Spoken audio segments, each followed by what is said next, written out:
It's time for Security Now. Steve Gibson is here. Lots to talk about this week. We need a caption for our photo of the week. Maybe you can help. A social media company, another one, says no to strong encryption. That's not a good sign. There is a problem with proxies serving malware, and it might even be coming from your router. We'll tell you how to find out. And then he's going to talk about his experience using CISA's Internet scanner. All that coming up next on Security Now. This episode is brought to you by Outsystems, a leading AI development platform for the enterprise. Organizations all over the world are creating custom apps and AI agents on the Outsystems platform, and with good reason. Build, run, and govern apps and agents on one unified platform. Innovate at the speed of AI without compromising quality or control. Outsystems is trusted by thousands of enterprises worldwide for mission-critical apps.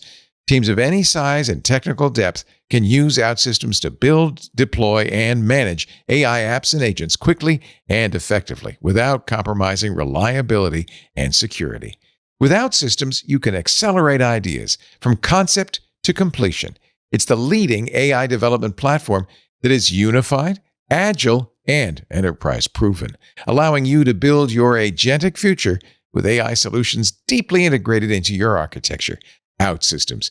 Build your agentic future. Learn more at outsystems.com/twit. That's outsystems.com/twit. Podcasts you love. From people you trust. This is TWiT. This is Security Now with Steve Gibson, episode 1070, recorded Tuesday, March 17th, 2026. CISA's free internet scanning. It's time for Security Now every Tuesday. I know you're looking forward to this, and I am too. We get together with this guy right here, Mr. Steve Gibson, our security guru, talk about the latest news, and there is always a lot of security news. It is true, Leo. A small, very small subset of the world looks forward to sometimes it's Monday morning, or Wednesday morning, typically. Well, let's put it this way: we had about when we were last a couple of weeks ago at Zero Trust World. I think there were 1,800 people in our audience. We have, I don't know, maybe 8 times that for every show. So it's a lot more people who are listening today than were there in the. Although a live audience, you're very aware of them. A podcast audience, we don't know. Yeah. Although I, as you'll see, this week's picture of the week, issued a Caption photo contest. So I invited our listeners to caption this photo early on, and boy, did I get replies. Well, 20,191 pieces of email went out Sunday saying, wow. We got any ideas? Oh boy, did I, I got ideas back. So, all right, well, we'll see that in just a second. This is episode 1070 we're crossing over the middle of March. It's the 17th. I decided that I wanted to share the results from my first successful interaction with CISA's free internet scanning, because I'm now in a position to be able to know it like what it is and to be able to recommend it without reservation to anybody who's got more than one IP that is, DHCP issued by their ISP. Small, medium, large enterprise, I qualified. And as we know, I'm not running anyone's water filtering for the municipality or anything. I'm just GRC.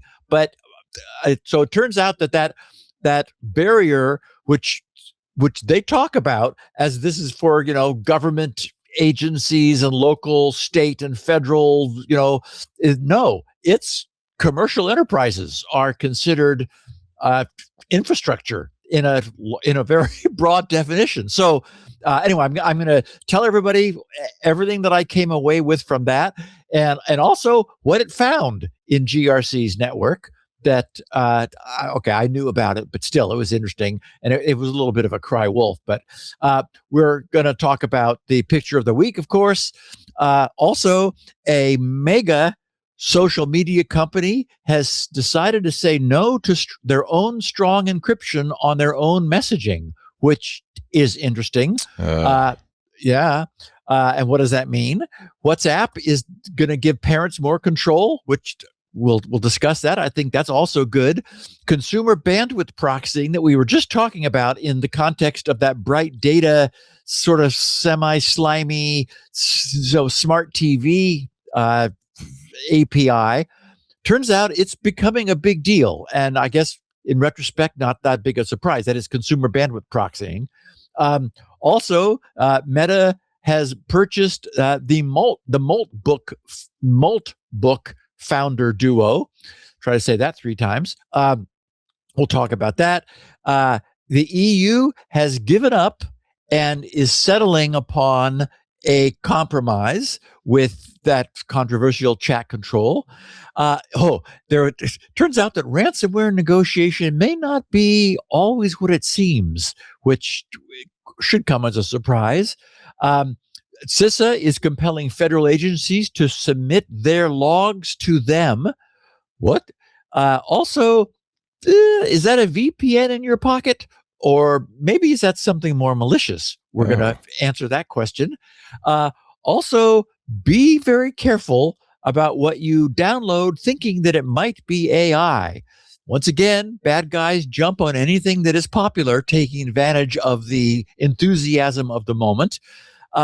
We've got a super clever and also worryingly simple means of bypassing AV scanners that a security researcher came up with. I'm going to answer the question that I keep getting from our listeners, which is whether AI will be writing code for me. And I've got an interesting couple of well-informed postings to share about that. Followed on the heels of another listener of ours discovering the joy of AI.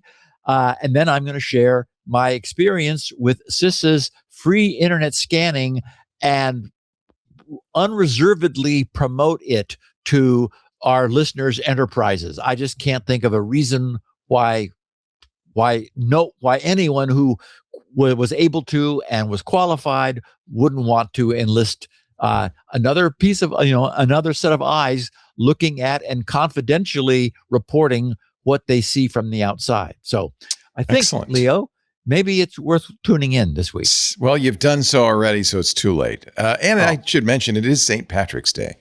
So I shall be disappearing from time to time to check my corned beef to make sure it is doing its thing. And are 4-leaf clovers a result of Chernobyl radiation, or do they occur in nature? I wonder. Well, they do occur in nature.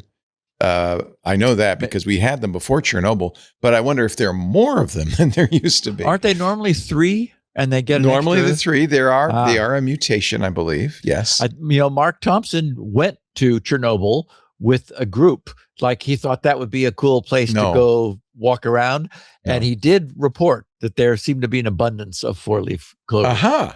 So that's a very interesting experiment. What made me think of it?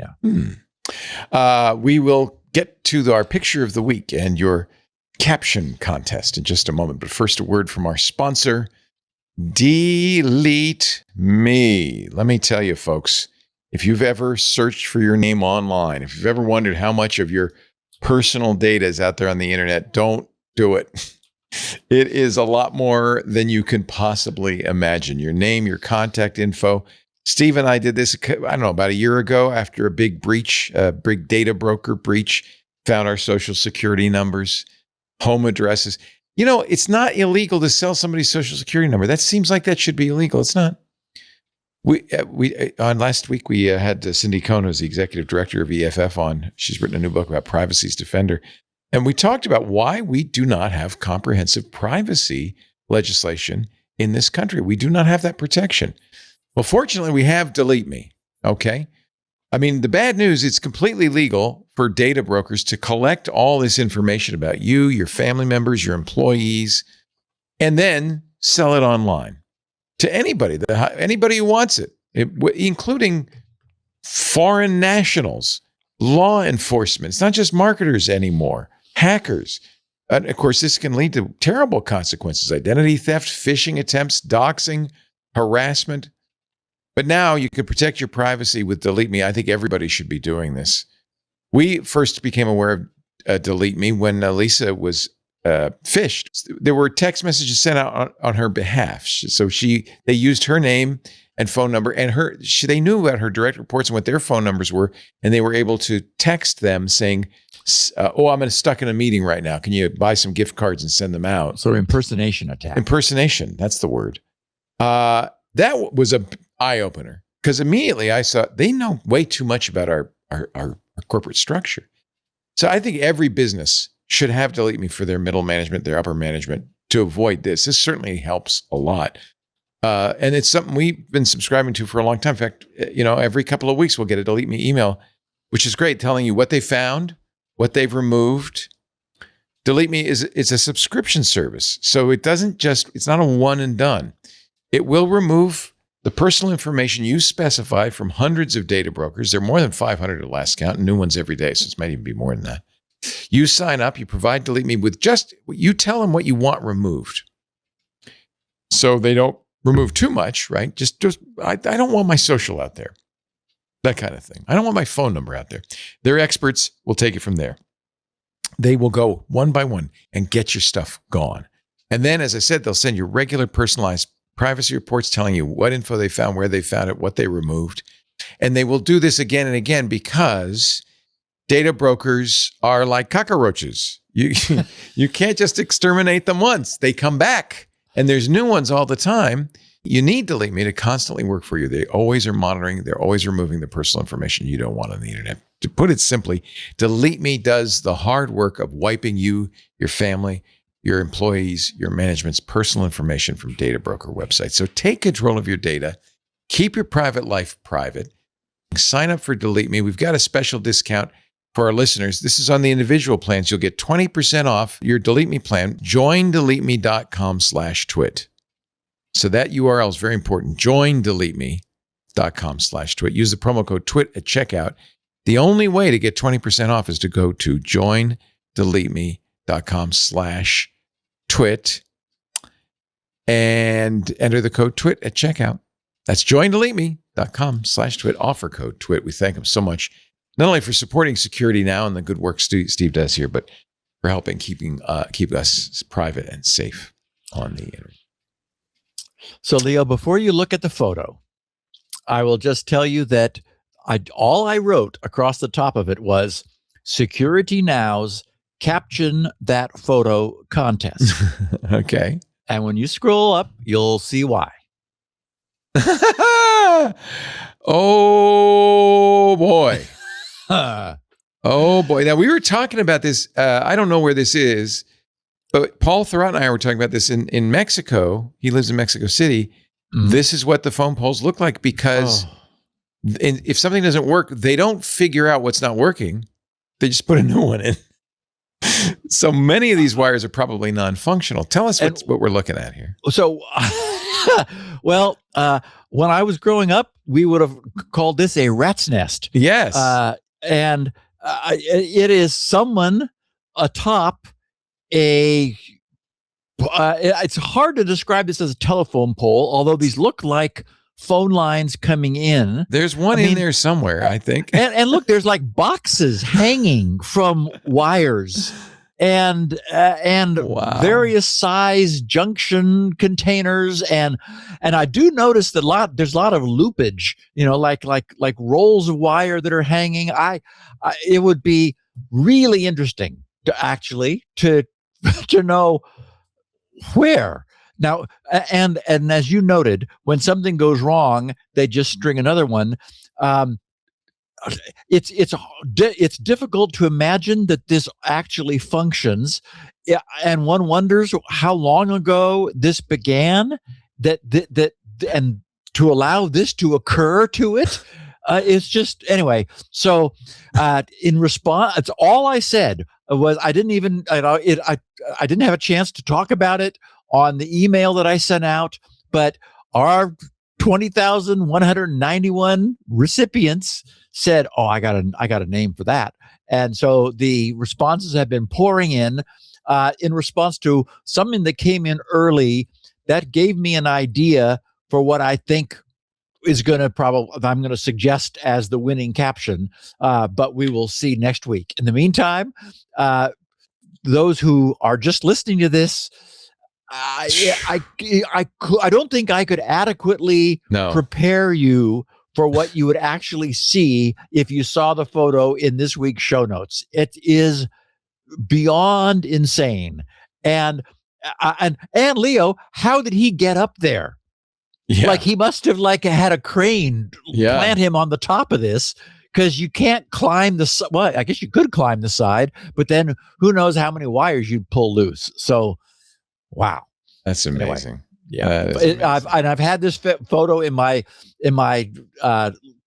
pictures of the week candidate pile for quite a while. And finally I thought, okay, let's just see what our listeners think about this.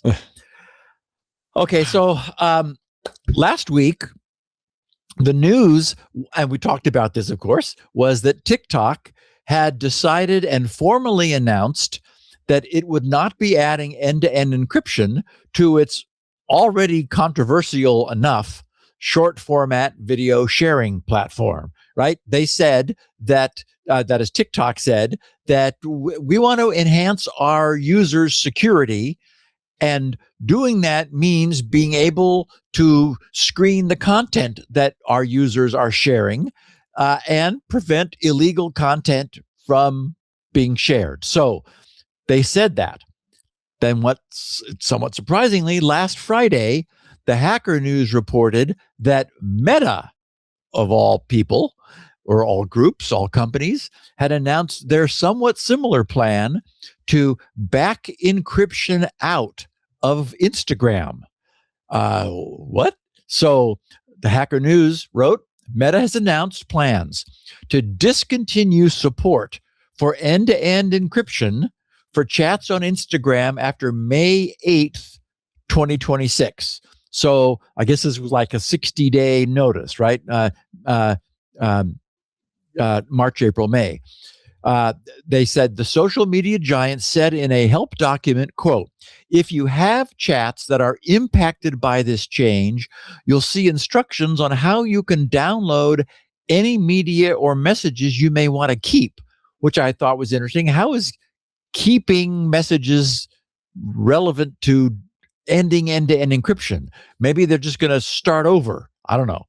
Like get rid of everything that has been in the dark that they haven't been able to see, so that from now on, any new messaging will be without end-to-end encryption. Anyway, they said if you have an older version of Instagram, you may also need to update the app before you can download your affected chats, unquote.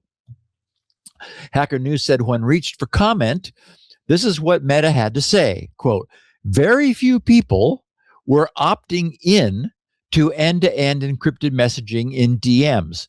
So we're removing this option from Instagram in the coming months. Anyone who wants to keep messaging with end-to-end encryption can easily do that on WhatsApp. Okay. They said, the Hacker News said the American company first began testing end-to-end encryption for Instagram direct messages in 2021 as part of CEO Mark Zuckerberg's, quote, privacy-focused vision for social networking, which we all remember at the time. They said the feature is currently only available in some areas and is not enabled by default. Then they said weeks into the Russian-Ukrainian war in February 2022, the company made encrypted direct messaging available to all adult users in both of those countries. The development comes days after TikTok said it does not plan to introduce end-to-end encryption to secure direct messages on the platform, telling BBC News that the technology makes users less safe and it wants to protect users, especially young people, from harm.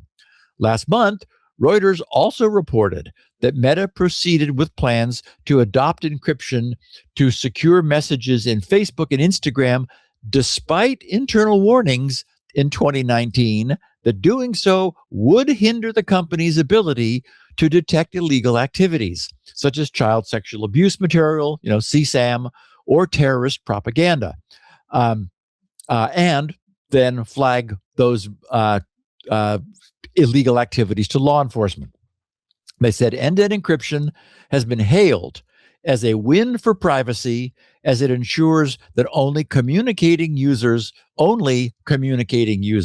can decrypt and read messages, thereby locking out service providers, bad actors, and other third parties from accessing or intercepting the data.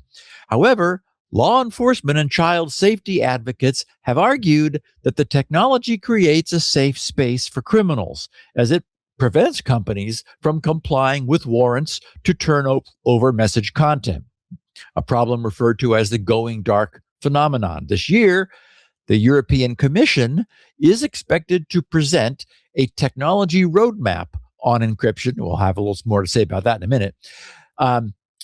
To identify and evaluate solutions that enable lawful access to encrypted data, good luck with that, by law enforcement, while safeguarding cybersecurity and fundamental rights. Okay, so I think this is interesting. And I wonder whether this signals the start of a gradual backing away from providing strong encryption to consumers on the mega popular generic platforms. I doubt whether most lawful users of TikTok, Instagram, or even WhatsApp really care all that much about encryption. Sure, if they can have it for free and if it's built in and if it doesn't cause them any trouble or headaches, sure, okay, fine, they'll take it. But is even a single person going to walk away if it's removed? I doubt it. While there was an initial rush on the part of publishers to provide it, like in 2019 with Zuck's big privacy first business, I don't think it's ever been shown that there was any actual consumer demand. Anyone who really wanted secure messaging, after all, could switch to Signal, which is also free and where Meredith maintains unflagging vigilance at the gate. So the way we're seeing things shake out, I suspect that the right solution to all the mess and pushback to this messaging, to the increasing prevalence of fully encrypting everyone's random messages on consumer platforms by default, is simply not to bother with it, and no one will much care. I know this will make the privacy at all costs people's heads explode, but again, Signal is always available, as is Telegram, and is free for anyone who actually wants it. For those who worry about grooming and CSAM, removing always-on encryption by default from the major platforms will tend to eliminate that opportunistic abuse. It won't be on, and so the bad guys can't safely do that. And in fact, eventually, I think it won't even be an option. So I'd be interested, Leo, to know what that gal, you had an EFF person on recently, wonder, what she had to say about all this. WhatsApp, however, is also moving in a parent-forward fashion. Meta also announced the addition of parent-managed accounts for WhatsApp. The accounts are designed for preteen children, where access to account settings will be controlled by a PIN set by the parent. Essentially, parents can control settings, lock those settings on their children's devices, their underage preteen children's devices, and obtain some control over it. The message content on the preteen accounts will remain private. So this is not a privacy invasion. It's a, setting controls lock. Parents will be able to approve to whom their children may speak, what groups they can join, and review message requests from unknown contacts. So do a little bit of sort of at distance management of what their kids are doing, keep their kids from changing that stuff. Basically parental controls for WhatsApp. And I think, that seems to make a lot of sense to me and seems like a good thing. Last week, we looked in some depth at the company Bright Data, whose unfortunate business model involves arranging to offer end users not directly from them, but by virtue of streaming partnerships and smart TV partnerships, to offer end users the ability to lower their costs, either for streaming and or see fewer advertisements, in return for the privilege of routing third-party internet traffic through their ISP purchased or subscribed bandwidth, and thus using their residential consumer IP address. And as we noted last week, there's only one conceivable reason for doing this, which is to allow those third parties to mask their identities and hide whatever their purchase may be among the world's broadly distributed consumers. The issue of consumer proxies was again in the news after we talked about it last week for another reason. The Risky Business News late last week opened by writing, American and European law enforcement agencies have seized the infrastructure of a residential proxy provider named SOX Escort, the latest such crackdown against proxy providers over the past years. And again, this is like a growth interest on the internet, this idea of proxies, because the internet is getting much better about filtering, and proxies are a way to bypass filtering. Risky Business News wrote the service, this SOX Escort service, had been running since 2021 and rented access to more than 369,000, so more than a third of a million, 369,000 different IP addresses, not all at once, but across its entire lifetime. So that, they came and went over time. Generally, there were several tens of thousands at any given time. According to the FBI, they write, Europol and Dutch police, SOX Escort was a front for a malware operation that infected modems and home routers. In other words, unlike Bright Data, which is hopefully an above board, only with user permission and hopefully with user understanding, asking to reuse consumer bandwidth. This is malware. These are, leveraging router vulnerabilities in order to get these proxies installed and then obtain persistence. So, in other words, malware proxies, not benign bandwidth bouncing proxies. They were maliciously installed without their host's knowledge or permission to form a proxy botnet. Of course, we've talked about proxy botnets through the years because this IP-based blocking, as I said, has been growing, and the bad guys are needing to obscure their bandwidth. The article continues writing, Lumen's Black Lotus Labs linked this group to a botnet it discovered in 2023 named AV Recon. The botnet never grew to an extremely large size, but managed to maintain, they write, a healthy pool of IP addresses it could rent out to its customers, most of which were other cybercrime operations needing ways to hide their attacks inside the infrastructure of residential internet providers. Europol linked the service to ransomware deployments, DDoS attacks, and the distribution of child sexual abuse material. It also estimated that SOX Escort operators made more than 5 million euro from renting their infected IPs, which they noted is quite the sum for a service as simple as, proxying. On the day of the takedown, they write, the FBI published an advisory with tips on how telcos and consumers can protect their devices and prevent them from ending up as nodes in proxy networks. It also published advice on spotting and removing specifically this AV recon from residential devices. Over the past few years, they said, the U.S. has mounted a war against residential proxy networks after several reports concluded that foreign adversaries were using infected American routers to hide their tracks.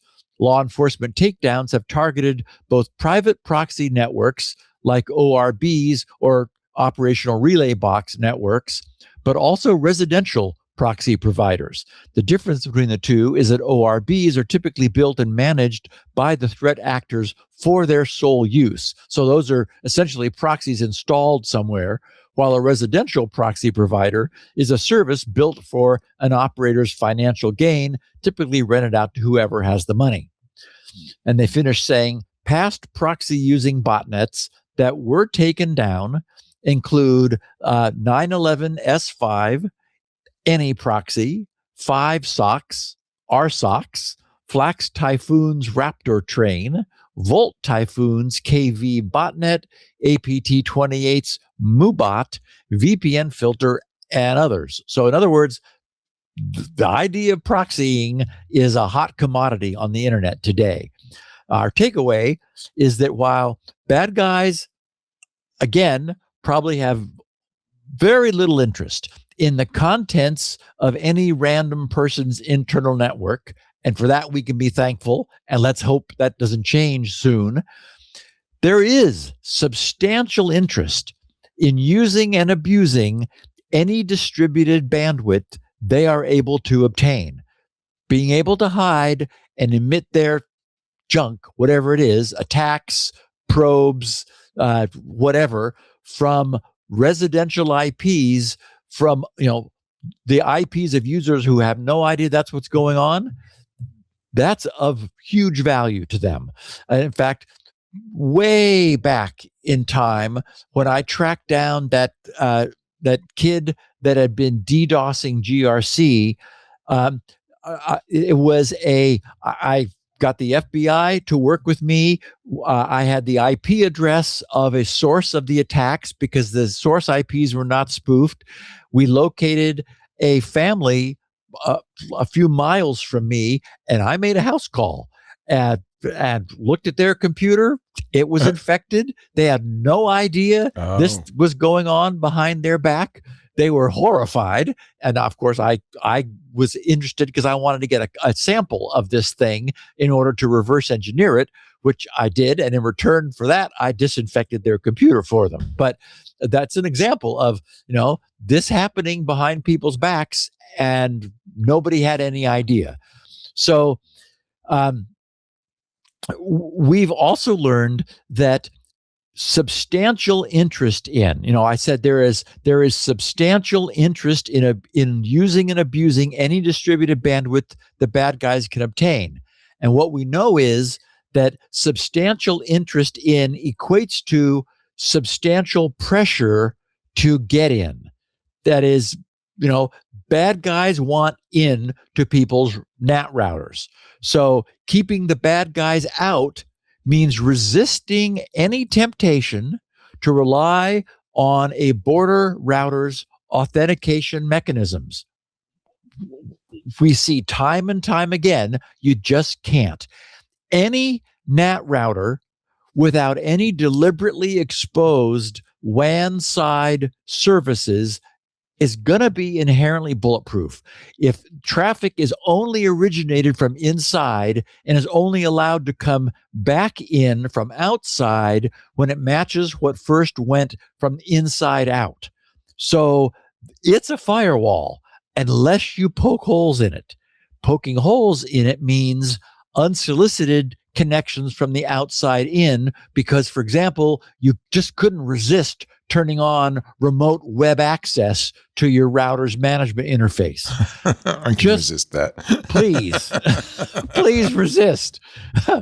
So I use Tailscale to open up 100% safe. That's okay, right? Yeah. Yes, because Tailscale is outbound NAT penetration, and you are not opening, you are not able to, from Starbucks, go HTTPS:// and then your home IP and be looking at your routers. Oh, log into your ASUS. No, don't do that. No. It's only when consumers decide to deliberately expose external management, access to their router hosted services that authentication bugs in the router's firmware can be leveraged to install and maintain proxies. So, and again, it's like everyone's false thought is, well, who would want to get into my router? Who would want to get into my network? I don't have anything. The fact that you have a router is valuable. That creates pressure to get in because they want to set up shop and use your bandwidth and use your IP. And also, you don't want your IP associated with all kinds of dastardly deeds on the internet. That's not good for you either. And there's some interest in what does it take to get a house call from Steve Gibson asking for a friend? That's special treatment, let me tell you, folks. So if so does the proxy server run on the PC or does it run on the router? It's on the router. So it is, yeah. So it's a little daemon that is set up in the router. It's added to the router's boot code so that it comes back alive, and it reaches out to a remote command and control server to establish a contact. So even with it there, it doesn't open a port. It maintains its own stealth because it reaches out to the external command and control, and then so basically it phones home to establish a connection and then to await orders. How do you detect it? Not easy. You've got to look at the actual. You got to look at the traffic. actual. You got a Nmap or something. Wireshark. Well, traffic or it unfortunately, and this is the problem, is the reason I paused there is that all the ways I could think of required you to know Linux. You need to look at the shell script startup stuff and go, what the heck is that? That's not supposed to be there. You need Steve to come over. So attack me. If you reboot the router, is that sufficient? Okay. Oftentimes rebooting, because a lot of these things are unable to establish. Yes, they only live in RAM. So rebooting is the first thing. Reflashing is that will also do it. So if you're able to just update your firmware or re-update your firmware, that will also clear things out. Good to know. The other thing that's good to know, Leo. What's good to know, Steve? I know you know. I know. This next sponsor is good to know about. Everyone should know about our next sponsor. I completely agree with you. And I would tell you about them if I just had put the right copy in there. So hold on just a moment while I get mesmerize our viewers. Yes, with everybody look at Steve's coffee cup. Steve's coffee cup. It's so good. Our show today brought to you by Material, the cloud workspace security platform built for lean security teams. I love Material because it's not there to replace you, security teams. It's there to augment you, to make your life better. Managing security in the cloud is tough, especially in those cloud workspaces we all use now. We're a Google Workspace customer. Maybe you're a Microsoft 365 customer. It's not just phishing anymore either. It's not the only way in. Today's email security, tends to stop at the perimeter, and new attacks are hard to detect with siloed email and data and identity security tools. So Material goes that extra step. They protect the email, the files, the accounts that live in your Google Workspace or your Microsoft 365, because effective email security today needs to do more than just, block phishing and other inbound attacks. It needs to provide visibility and defense across the entire workspace threat surface. Material ingests your settings, ingests your contents, your logs, It's smart. It looks at it and it gives you a holistic visibility into the threats and the risks, not just email, but across the workspace. And then, of course, it gives you the tools to actually remediate them. Material delivers comprehensive workspace security by correlating signals and driving automated remediations across the environment. You get phishing protection and email security, combining advanced AI detections with threat research and user report automation. So you've got all these signals coming in and you can coordinate those. You also have detection and protection of sensitive data, not just in your inbox, but shared files too, because it understands the whole workspace. You also get account threat detection and response. Somebody's trying to get Lisa's Google Workspace account pretty much every day. This would give you comprehensive control over access and authentication of people and third-party apps. Material empowers organizations to rapidly mature their ability to detect and stop breaches with step-up authentication for that really sensitive content, blast radius visualization for accounts, and the ability to detect and respond to threats and risk across the entire cloud workspace. Material enables organizations to scale their security without scaling their team. It's not there to replace you. It's there to make your life better. Material drives operational efficiency with its simple API-based implementation and flexible automated one-click remediations for email, file, and account issues, including an AI agent that automates user report triaging and response. Makes your life easier. Material protects the entire workspace for the cost of just email security alone. With a simple and transparent pricing model, you'll be very impressed. Secure your inbox and your entire cloud workspace without adding more toil to your day or costs to your balance sheet. See material.security to learn more or book a demo. Easy to remember, material.security. And we thank him so much for supporting Steve and the work he does at Security Now. That's material.security. And now, back to a fully caffeinated Steve. Recaffeinated. Recaffeinated. Okay, so in case anyone was wondering, Moltbook, which was that weird facility that was affiliated with OpenClaw, where OpenClaw's autonomous AI agents were able to talk amongst themselves, and we lowly humans were only able to look on, gawking in wonder at the inter-agent AI dialogue. That was just purchased by Meta. I assume actually the guys started work there yesterday. I assume Meta's entire interest is in obtaining those two creators of Moltbook, Matt. One of whom is a good friend, by the way, Steve, Ben Parr, who's been on TWiT many times. And Ben Parr. Yeah, I didn't know Ben was Moltbook, or I would have had him on the show to talk about it all this time. He was kind of more stealthy than the other guy. The other guy got all the attention. Yeah. Anyway, congratulations.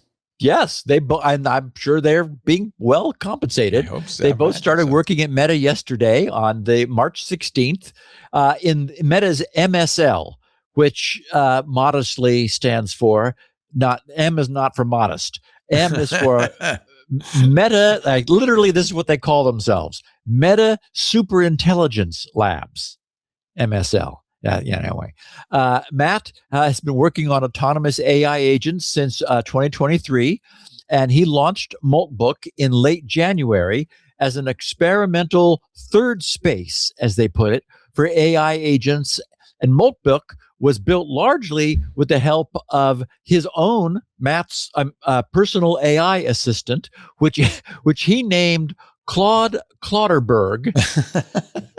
Okay. And of course, his partner in Moltbook, and now also at Meta, as you said, is Ben Parr, who was formerly an editor and columnist at Mashable and CNET. And a good friend. And a good friend of the show, of TWiT.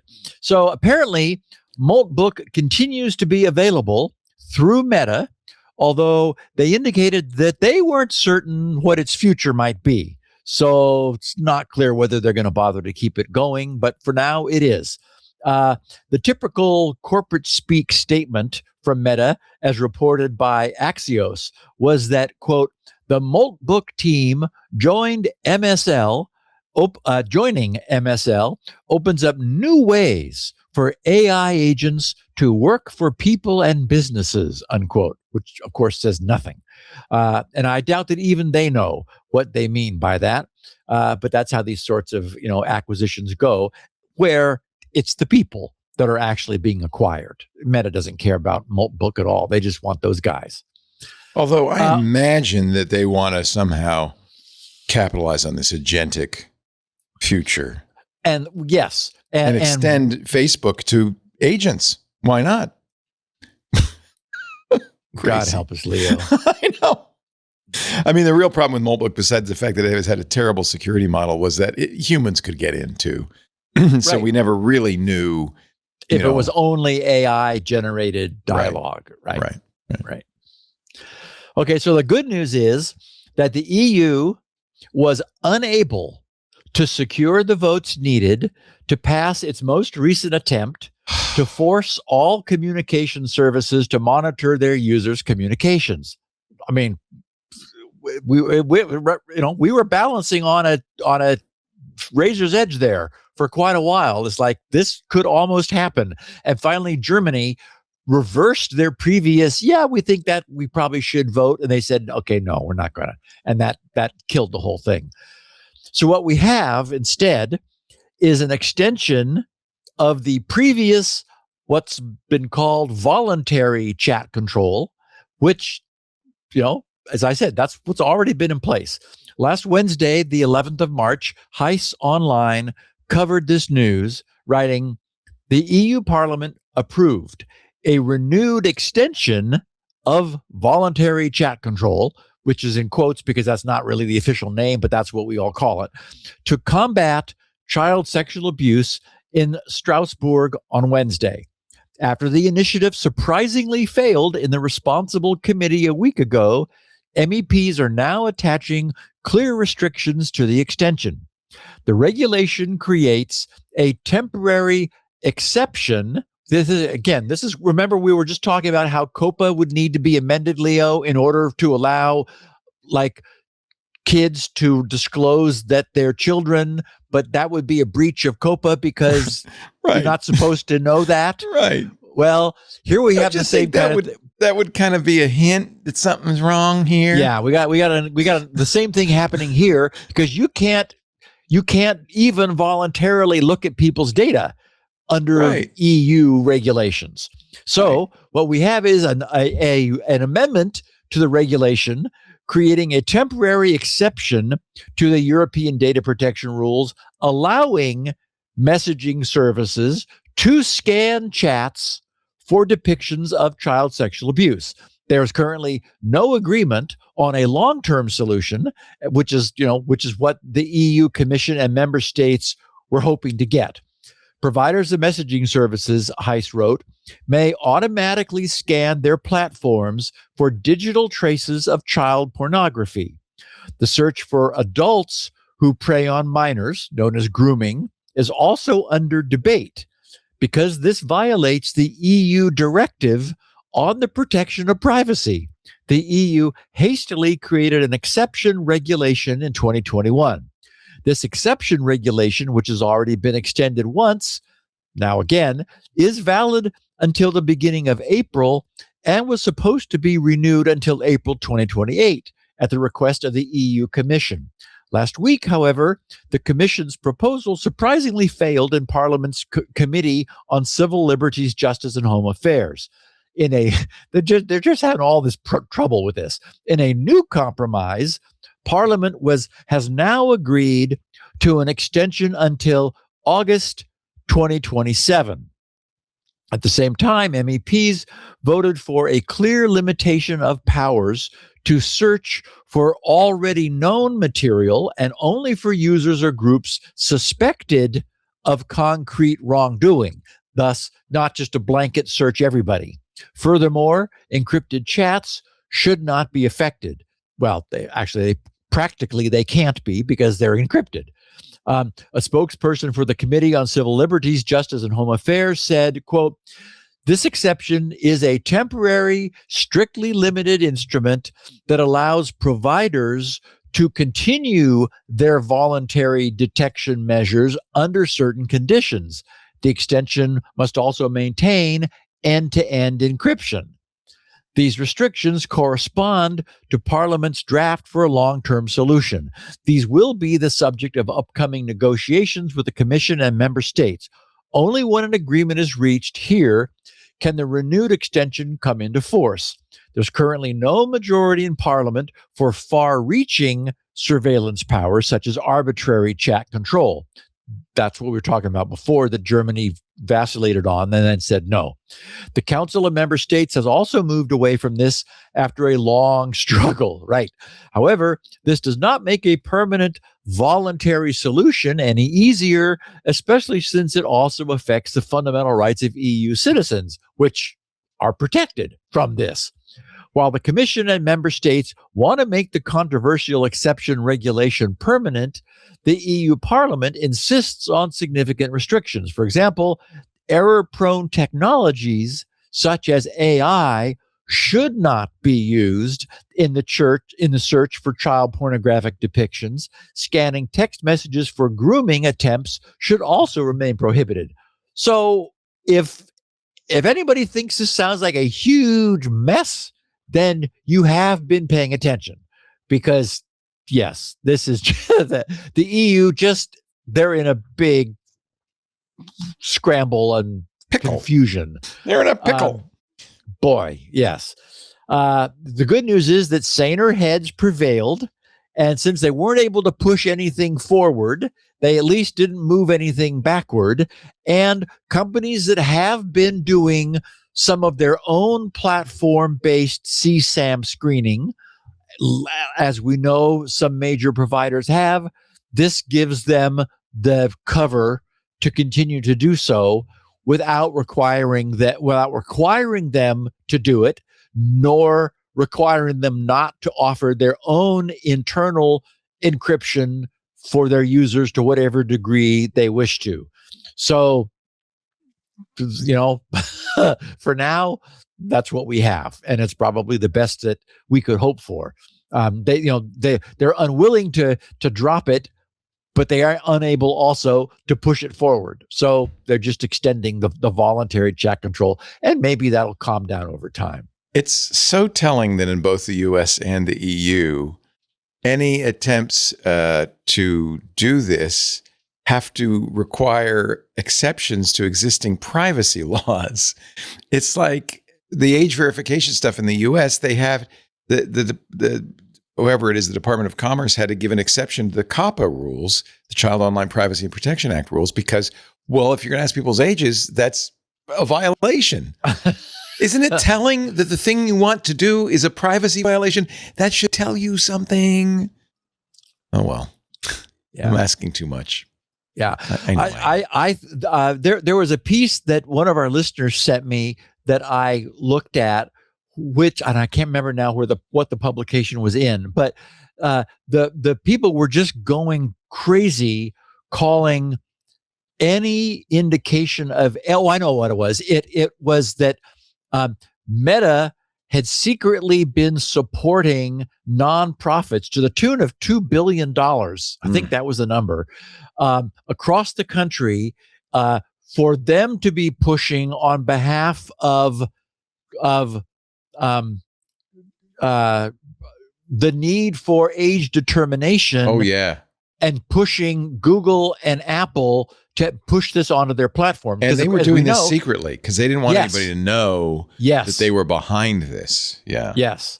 And my take is that this is where that should happen, that it should be Apple who simply allows an API to be, the user still has control. If you want to go to an age-restricted site, before that happens, a dialog pops up and says the site or the app or whatever it is wants to know if you are an adult. Do you want to give them any indication? You can say no, in which case, if you may not be able to go there, or you can say yes, I'm an adult, and I tell them. To me, this I get it that there are people who want to give nothing, but it's just not. We also have laws throughout the world where age matters. Yeah. Children can't drink alcohol. Children, we've decided, cannot be exposed to aspects of human sexuality. Children, there is behavior that's regulated based on age that needs to get extended out to the internet because the internet is here to stay. I think that's fair. I really do. I've come around a little bit on that. Yeah. Just have to find a way to make it work. And I think you're right. There is a choke point. It's Android and iOS. Yeah. And that's where this should happen. Yeah. And the beauty then is that, and this is Meta's point, and they're right, then every individual provider doesn't have to keep, coming up with their own solution, because every independent solution is another opportunity for a privacy breach. And so, doing things like looking at the camera and saying, "Oh, don't worry, we're not going to keep your photo." Well, we've already seen examples where third parties did keep people's photos and then they got breached. So, yeah, I trust Apple, and I would trust and Google to engineer something for Android that's as good as we can get. And yes, that you could still have absolute privacy, but then you're going to lose some access to content which your government has decided only adults should have. So you get to choose. Yeah, I think that's fair. And it's privacy forward. Yes. Yeah. And it's as good as we can get. I mean, yes, you're going to lose some if you want access to adult restricted content that your government has said, the government that you are subjected to has said, no, children can't have that. You just need to tell us that you're an adult. And the platform you're using you have to have shown that to the platform one time, let them check it, and then the platform remembers and can make that assertion on your behalf. Okay, Leo, get this. This next bit of news just made me shake my head. I'm not going to spend too much time on it, but I didn't want to let it pass without comment. Cyberscoop informs us that ransomware negotiators, right, working for the ransomware negotiation firm Digital Mint, that is like that companies that have been breached and that are under ransom, they bring Digital Mint in to negotiate on their behalf. They were also the ransomware attackers that they were negotiating with. So Cyberscoop wrote, a 41-year-old South Florida man is accused of conducting at least 10 ransomware attacks and helping accomplices extort a combined $75.25 million in ransom payments while he was working as a ransomware negotiator for Digital Mint. Oh, this has to be a movie. Somebody has to option this. This is too good. According to federal court records unsealed last Wednesday, 5 of Angelo John Martino III's alleged victims hired Digital Mint, which assigned Martino to conduct ransomware negotiations on their client's behalf, putting him in a position to play both sides as the criminal responsible for the attack and the lead negotiator for his alleged victims. Really, you can't make this up. I don't know. These ransomware guys, they're really hanging in there tough. I think you're going to need to give them some more money. I don't know. Yeah, they're just not. They're really sounding like they're not going to give. They're really hanging in there. Martino allegedly obtained an affiliate account on Alph V, also known as Black Cat, a criminal ransomware as a service group, and conspired with other former cybersecurity professionals. Oops. To break into victims' networks, steal and encrypt their data, and extort companies for ransoms over a 6-month period. Prosecutors accuse Martino of providing confidential information regarding ransomware negotiations to Alpha V co-conspirators to maximize the ransom payment. The 5 U.S.-based victims that hired Digital Mint and unwittingly tapped Martino to allegedly conduct ransomware negotiations with himself and his co-conspirators include a non I'm telling you, this is a movie, man. This I know. So good. A nonprofit and companies in the hospitality, financial services, retail, and medical industries. All 5 of those victims paid ransoms. Wow. So anyway, CyberScoop's coverage of this continues at some length, but everyone gets the idea here.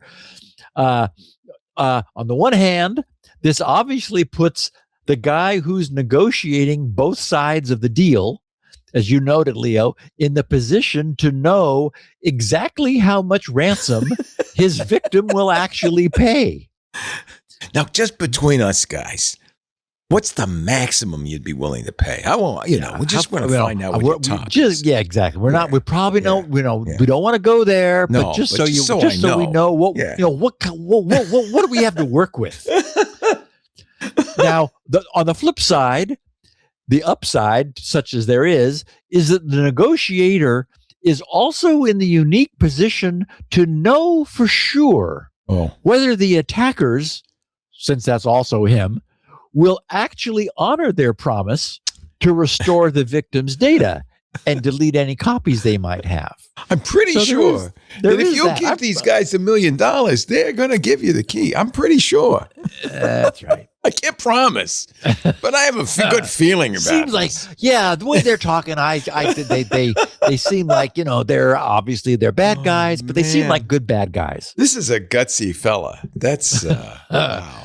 Well, he's a gutsy fella in chains right now. And boy, the article had pictures of aerial photos of his estate in South Florida, and a 224-foot yacht that was docked was working for him. on his pier. So he wasn't hurting.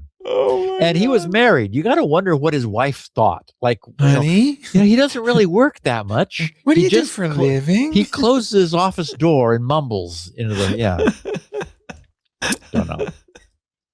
I got a very important meeting with myself. Just I'll be back later. I'll let you know how it goes. So 3 weeks ago, during episode 1067, we covered the news of yet another horrific CVSS 10.0 in Cisco's, courtesy of Cisco's SD-WAN product. This is that bug behind CVE 2026 20127, another critical authentication bypass in Cisco's Catalyst SD-WAN. And the reason I say another is it had an additional one back in 2020. It's hard to get those right, especially for Cisco. It in this case allows unauthenticated remote attackers to gain admin level access to SD-WAN controllers to compromise entire WAN infrastructures. Last Wednesday, CISA revised their previous orders, which we covered 3 weeks ago. 3 weeks ago, CISA was saying you needed to update by such and such a time. They had a whole, calendar laid out. CISA has now ordered all federal agencies to upload their logs from Cisco's SD-WAN devices to CISA's own cloud platform by next Monday, March 23rd. These Catalyst SD-WAN devices had been under attack, as we know, using a 0-day since, as we said at the time, still true, 2023. Wow. And a great many of Cisco's customers have done nothing about it in the past 3 years. While CISA has no jurisdiction over private enterprises, it does over federal agencies. It has been given that jurisdiction. This uploading and aggregating of the logs on CISA's platform will allow CISA's people to investigate which agencies have been compromised. So, Leo, you were wondering, you asked the question like, how would a consumer know if their Right. router? Well, not easily. But in the case of SD-WAN logs, look, you morons, just configure your device to send your logs to our cloud platform. We will look at them for you and let you know if you've got a problem. So, and I imagine the first thing they'll do is like, why have you not updated your firmware on your SD-WAN? So agencies will have to configure their Cisco SD-WAN to send future logs to the same cloud logging aggregation warehouse, which is known as CISA CLAW, CLAW, the cloud logging aggregation warehouse. Interesting. Clawing back the data. Now, the past year, as we've talked about, has seen a huge upward trend in the use of VPN services for geo-relocation. Why? Well, right. This increase in VPN use has been driven by new regional legislation, which forces providers of age-restricted content to block access based on the geolocation of their would-be visitors, thus appear to be somewhere else. Unfortunately, a new demand and a rush to something, whatever, anything, AI, geo-relocation, you name it. What is the current enthusiasm? Creates, that rush creates new opportunities for bad guys to take advantage of the inexperience of newbies who are entering a market that's new to them. We've previously noted that this has been happening with VPN add-ons for Chrome. Microsoft Security has been tracking a group they identify as Storm 2561, which has been using search engine optimization, SEO, poisoning to provide malicious links to unwitting Windows users who are looking for VPN client software. Microsoft writes, in mid-January 2026, Microsoft Defender experts identified a credential theft campaign that uses fake virtual private network clients distributed through search engine optimization poisoning. The campaign redirects users searching for legitimate software to malicious zip files on attacker-controlled websites to deploy digitally, and here's interesting, digitally signed Trojans that masquerade as trusted VPN clients while harvesting VPN credentials. Microsoft Threat Intelligence attributes this activity to the cybercriminal threat actor Storm 2561. Active since May of 2025, Storm 2561 is known for distributing malware through SEO poisoning and impersonating popular software vendors. The techniques they used in this campaign highlight how threat actors continue to exploit trusted platforms and software branding to avoid user suspicion and steal sensitive information. By targeting users who are actively searching for VPN software, attackers take advantage of both user urgency and implicit trust in search engine rankings. The malicious zip files that contain fake installer files are hosted on GitHub repositories, which have since been taken down, but of course, GitHub engenders trust. Additionally, they said the Trojans are digitally signed by a legitimate certificate that has since been revoked. This blog writes Microsoft, shares our in-depth analysis of the tactics, techniques, and procedures, the TTPs, and indicators of compromise in this Storm 2561 campaign, highlighting the social engineering techniques that the threat actor used to improve perceived legitimacy, avoid suspicion, and evade detection. We also share protection and mitigation recommendations as well as Microsoft Defender detection and hunting guidance. In this campaign, Users searching for legitimate VPN software are redirected from search results to spoofed websites that closely mimic trusted VPN products, but instead deploy malware designed to harvest credentials and VPN data. When users click to download the software, they're redirected to a malicious GitHub repository. They say, again, no longer available, that hosts the fake VPN client for direct download.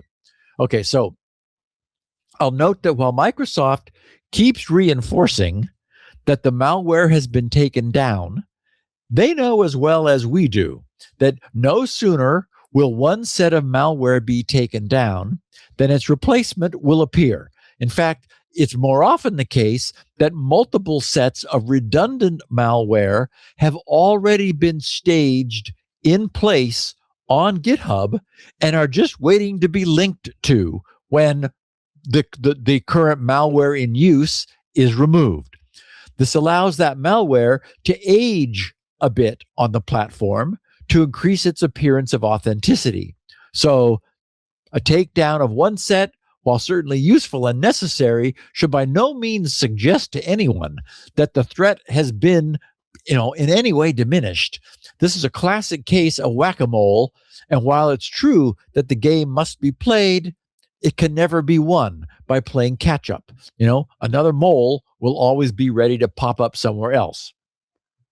Microsoft continues to explain the GitHub repo hosts a zip file containing a Microsoft Windows installer an MSI installer file that mimics a legitimate VPN software and sideloads malicious DLL files during installation.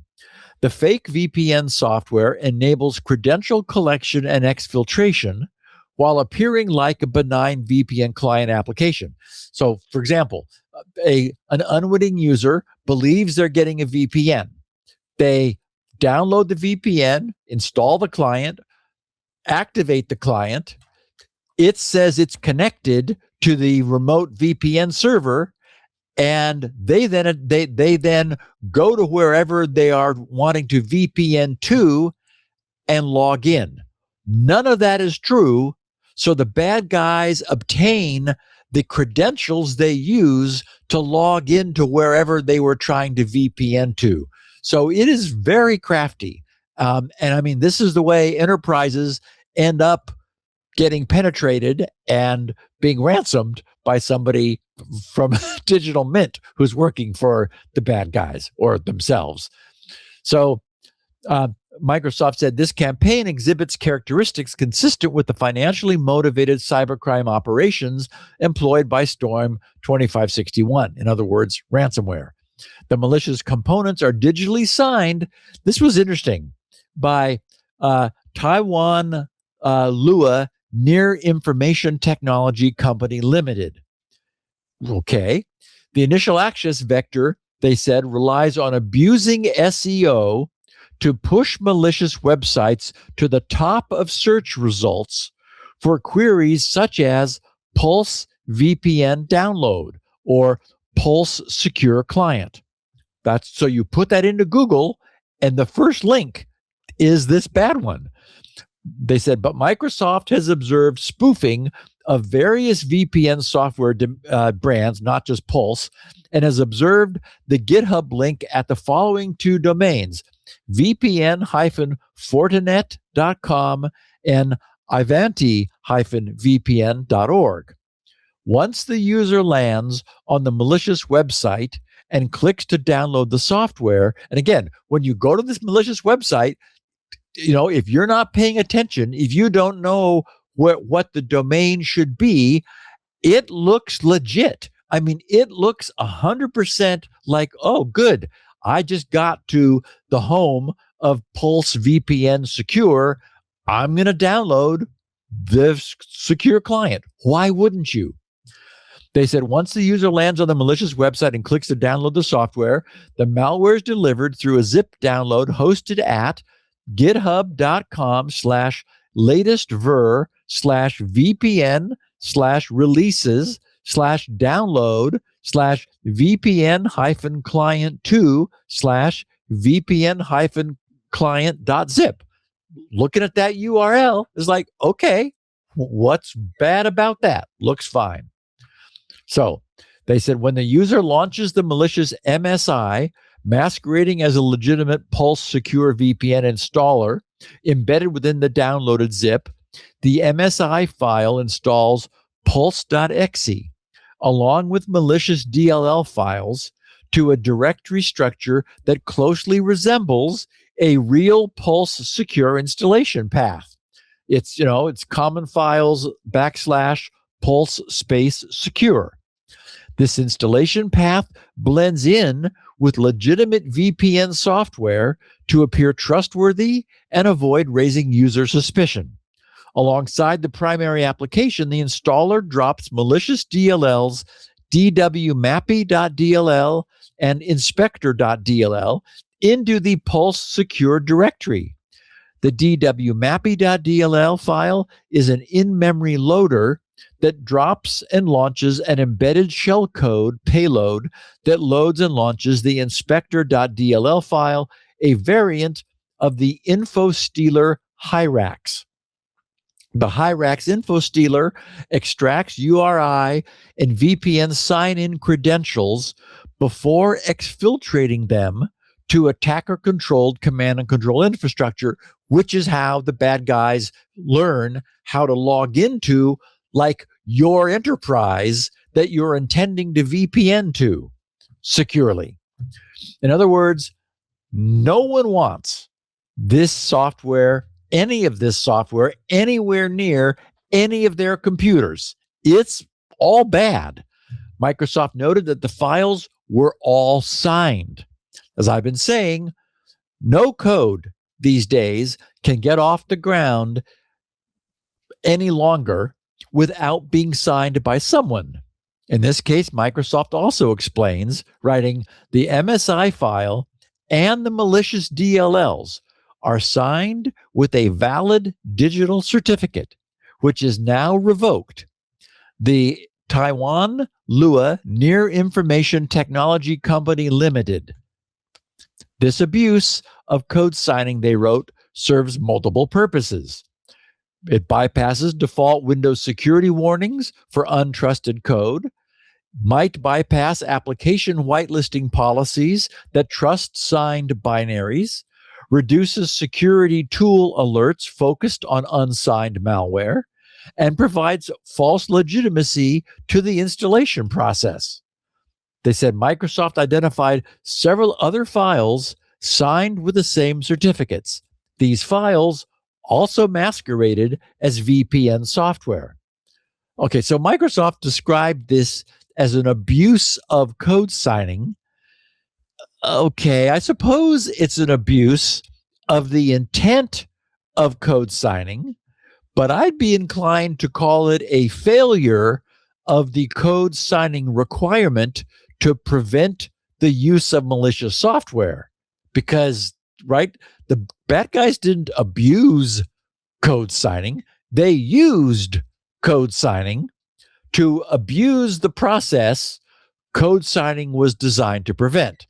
Maybe I'm splitting hairs, but what we don't know, and what Microsoft chose not to reveal here, is whether this Taiwan Lua Near Information Technology Company Limited is an authentic firm whose valid signing certificate somehow got loose. But that's difficult to understand because, as we know, code signing certificates now must reside in hardware, or whether the company was always a facade which bad guys used to obtain a valid code signing certificate.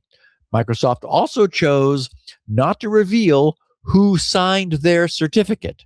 It would be interesting to know which certificate authority allowed themselves to be spoofed and how and where exactly the required chain of enterprise existence proof failed. How'd this happen? Hopefully somebody at Microsoft is pursuing this, because this is exactly what's not supposed to happen. It's because of all these hoops that I had to go through everything I did in order to update my code signing certificate, because you're not supposed to be able to do this. But here's a clear instance of very, very malicious software having a valid code signing certificate, and Microsoft mentions it a number of times in their write-up. The only actionable takeaway we can have from this is the annoyingly diffuse imperative to remain ever vigilant. There are bad guys scattered all around the world, focused upon taking advantage of our trust or in any momentary lapse of our attention. All we really can be is as well informed and careful as possible. While we're on the subject of bad guys taking advantage of the passion of the day, I wanted to note that Bitdefender, Kaspersky, and Threatbook all recently posted independent examinations of the dramatic rise they all noted in malicious web pages offering instructions for installing AI agents like Claude and OpenClaw. I have a picture here in the show notes of what somebody would receive if they put into Google, download Claude code. The first response that comes up is it's from developers.squarespace.com. Oh my God. And it's a sponsored result. Exactly, Leo. And it says install Claude Code docs, use the AI-powered sidebar, generate snippets, refactor logic, and explore ideas in a clean interface. Terrible. So you put download Claude Code into Google, the first sponsored result that comes up is malicious. Because Google, yes, who would not trust this? Now, we know that we should not be getting Claude code from developers.squarespace.com. No, but your typical user doesn't know that. I wonder how many people have been bit by this. That's awful. Yes. Google labels it as a sponsored result, and the branding looks authentic. Users tend to trust it, So, no more needs to be said other than to be careful and to always go to the original source of anything you obtain from the internet. And again, perfect instance. Why is this being done? Because right now, AI is the rage, and the bad guys are going to take advantage of what everybody wants. Oh, and when you install this stuff, you really give it full access to everything. Yeah, so it's a great way to get malware in a system. Yeah. You should never Google support numbers either for the same reason, right? Yep. But everybody does. What you should Google, Leo. Oh, our next sponsor? Yeah, how did you know? You're getting good at the segues, Steve Gibson. You better watch out. You're going to be a DJ soon. This episode brought to you by my Thinkst Canary. I love this little guy. I do love this little guy. It looks like, it looks like a little USB hard drive, like external hard drive. But it's not. Sure, it has a USB cable, but it also has an Ethernet port, and that should tell you something. This here is the best darn honeypot anywhere in the world. Honeypots are phenomenally useful, but as we learned when we talked to Bill Cheswick, who wrote Stalking the Wily Hacker and wrote the very first, as far as I know, honeypot, they are also devilishly difficult to create because you want your honeypot to be secure. You don't want it to look like a honeypot. You want it to look like something, a bad guy would want to get into. And so it takes a lot of skill to write a honeypot. Fortunately, the people at Thinkst Canary have that skill. They've got decades teaching companies and governments how to break into systems. That's their expertise. They know how hackers think, and they have developed the best honeypot ever, the Thinkst Canary. This is a honeypot you can deploy in minutes. It's absolutely secure. It's written bulletproof. And it looks like the real deal. You can go into the configuration utility. It's so easy to set it up. As this one's a Synology NAS, that's mine, but it could be a Windows server, a SharePoint server. It could be a Linux server. You could turn on all the services, a handful of services. It could be a SCADA device. It could be anything you want. And when it impersonates those devices, it really looks real. For instance, this has a Synology MAC address. So that's probably the first thing to look at. Well, let's see, is what's the MAC address? Oh, yeah. This has the exact login screen. It looks exactly like the real deal. The folks at Thinkst Canary take great pride in making very effective honeypots. You could make it a SSH server. And the other thing you can do with it, which is really cool, is you can create files with it.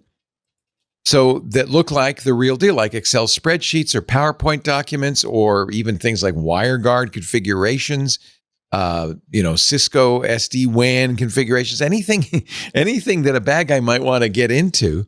And then you can sprinkle those, as many as you want, unlimited, all over your network, even on I have on my cloud, my Google Drive has a few, they look like spreadsheets labeled employee information, that kind of thing, the kind of thing a hacker cannot resist.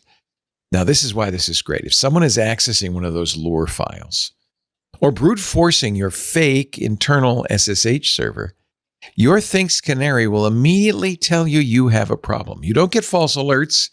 If you get that alert via text, Slack, webhooks, syslog, there's an API. You can get any way you want, email. When you get that alert, there's somebody in my network. Just choose a profile for your Thinkst Canary device, register it with the hosted console for monitoring and notifications.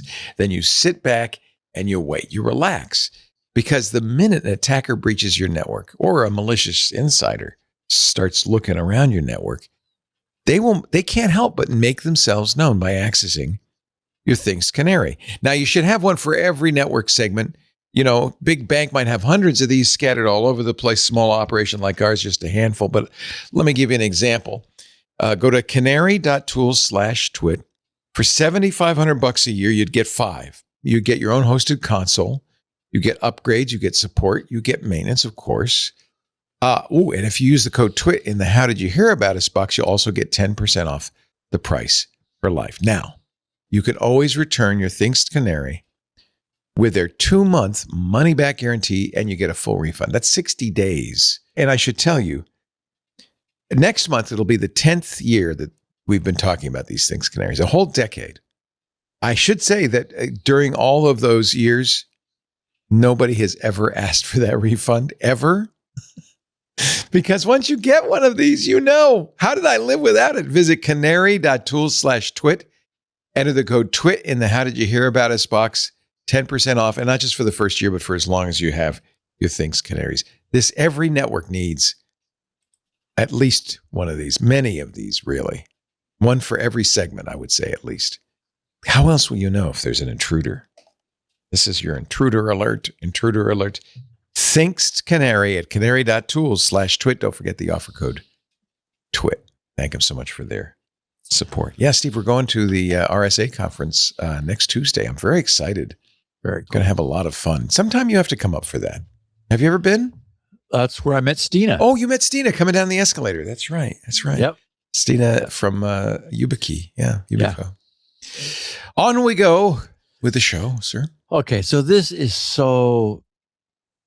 I don't know what this is. Is it frightening? Is it clever? Is it genius? It's in a movie of the week. Okay, so a security researcher by the name of Christopher Aziz of Bombadil Systems discovered a very, very clever, I say new technique. I mean, it's always been there, but nobody thought to do this, that allows for the creation of malware containing zip files that slide right past endpoint security tools, Windows Defender and so forth, all the various AVs. In his testing, Christopher found that his horrifyingly simple zip format hack would evade 98% of antivirus engines. I think 1 out of 55 caught it. The other 54 didn't. When Chris packaged something, a piece of very well-known malware in a regular zip file, it was almost universally detected by the AV engines at VirusTotal. But when he simply then tweaked the zip file's header to claim that its file contents had been directly stored rather than compressed, nearly all existing AV tools were fooled into believing that the contents was just gibberish. In other words, they didn't attempt to decompress the contents because the header said it wasn't compressed. It's almost too easy. Christopher put up a page on his GitHub account to draw attention to this obvious in retrospect vulnerability. It's at github.com/bombadil, BOMBADIL -systems/zombie-zip. He wrote under how it works. He said, AV engines trust the zip method field. When method equals 0, meaning that the file was stored, not compressed, they scan the data as raw, uncompressed, as if it was raw, uncompressed bytes. But the data is actually deflate compressed, which is zip's standard compression format, deflate compressed. So the scanner, instead, believing it's not compressed, just sees it as compressed noise, he writes, and finds no viral signatures. The CRC, the cyclic redundancy check, the CRC is set to the uncompressed payloads checksum, creating an additional mismatch that causes standard extraction tools, 7-zip, unzip, and WinRAR, to report errors or extract corrupted output.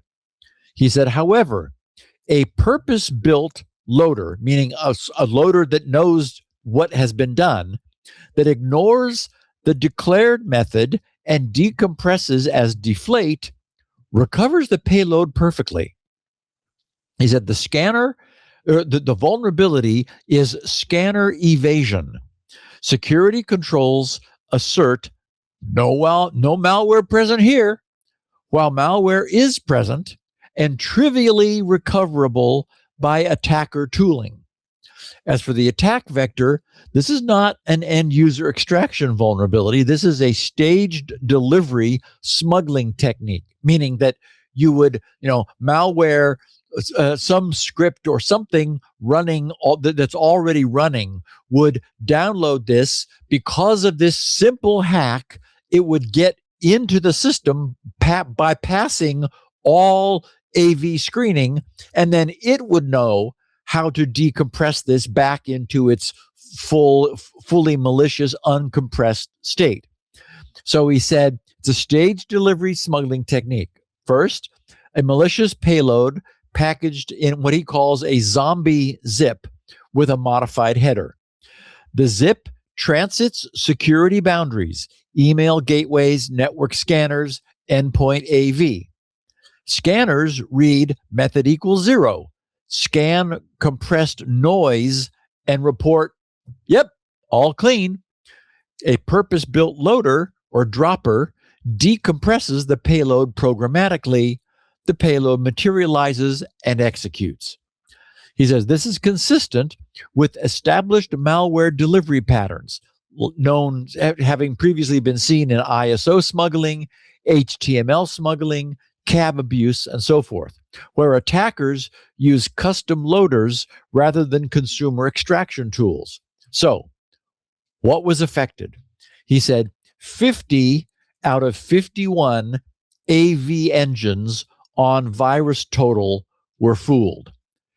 Also fooled, Microsoft Defender, Avast, Bitdefender, ESET, Kaspersky, McAfee, Sophos, Trend Micro, and so forth. He said only something known as Kingsoft detected it. So anyway, this just goes to show how some of the simplest hacks, even after all of this time, can still be among the most effective. Sometimes there's just no need for something to get overly fancy. There's, some assumptions were made, and those assumptions can be abused to the benefit of the attackers. Okay, so Will AI write code for me? Our listeners, understandably curious, because I've been so impressed with things like what Claude Code is doing for people, continue to express their curiosity over my own plans for AI coding. I mean, this is like until this week where I asked what the caption for that photo should be, it was probably the most often asked thing. Like, well, Steve, when are you going to start using AI? And I'm sure that this is partly due to my having previously made T-shirts for myself, which say in white block letters on black, "Born to Code." And also due to my having been completely open-minded about a topic that has perhaps been more near and dear to me than anything else in my life. I have many times, as we know, Leo, celebrated your successes and experiences embracing Claude Code.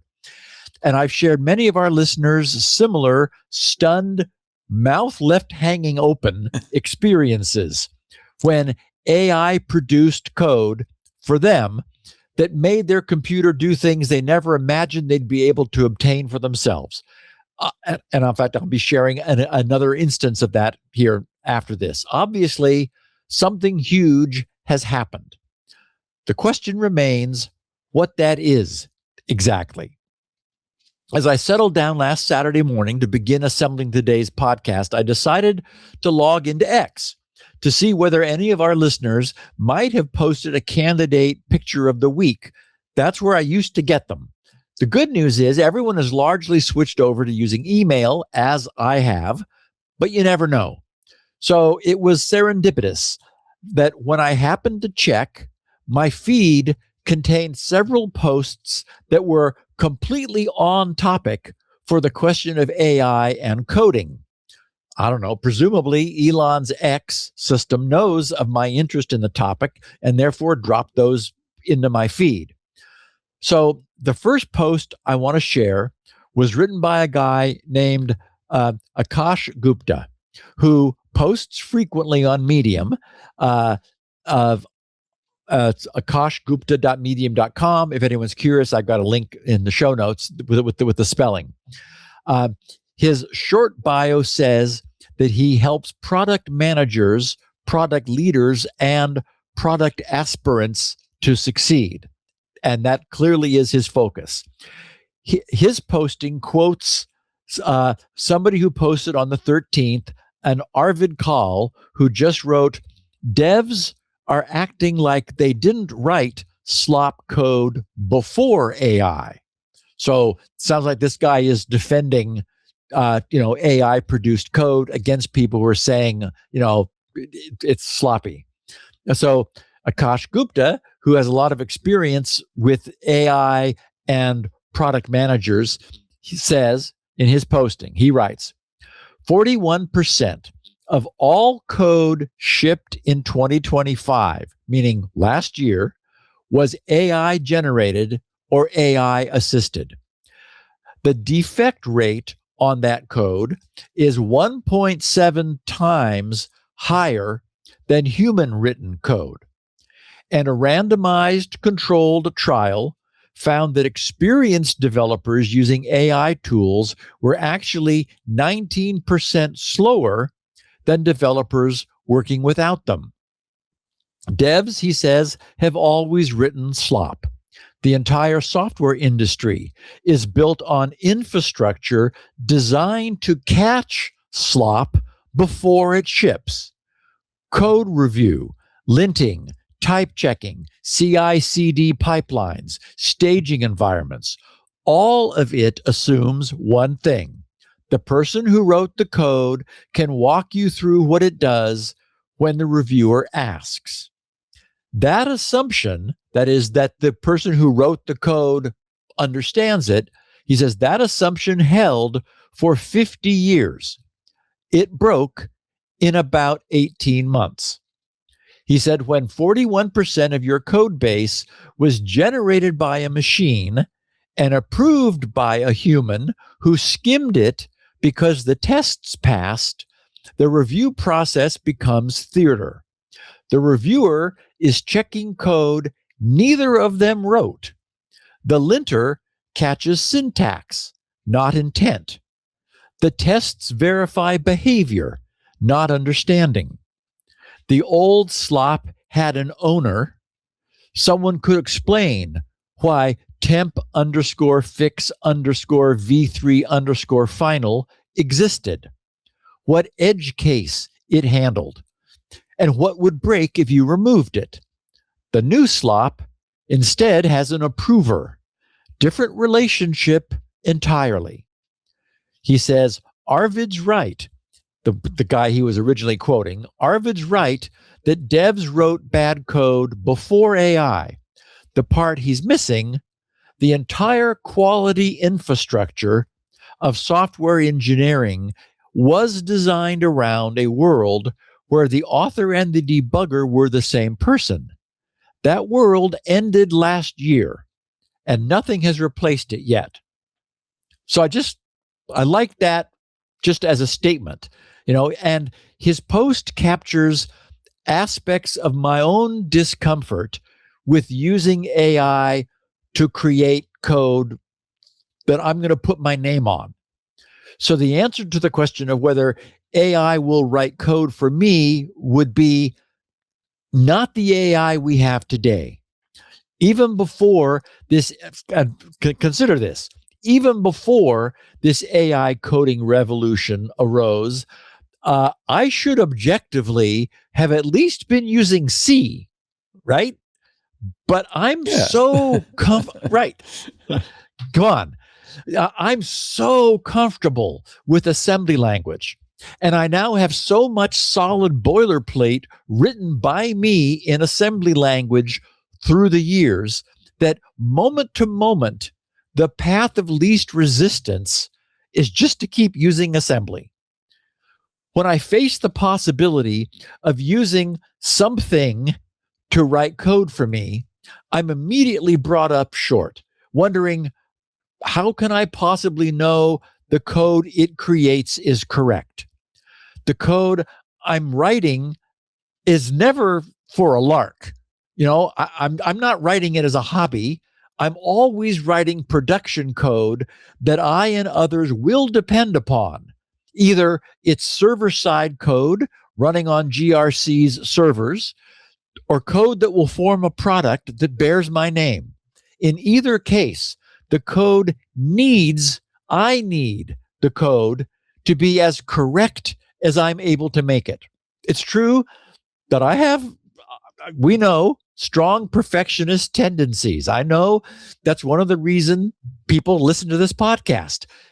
I don't ever judge my work by whether it's good enough. I don't have a good enough. I know, that I judge it by whether it's as good as I am capable of making it. That is my standard. Can it be better? So if I don't actually write the code I'm using, and offering for sale, how can I ever definitively make that judgment?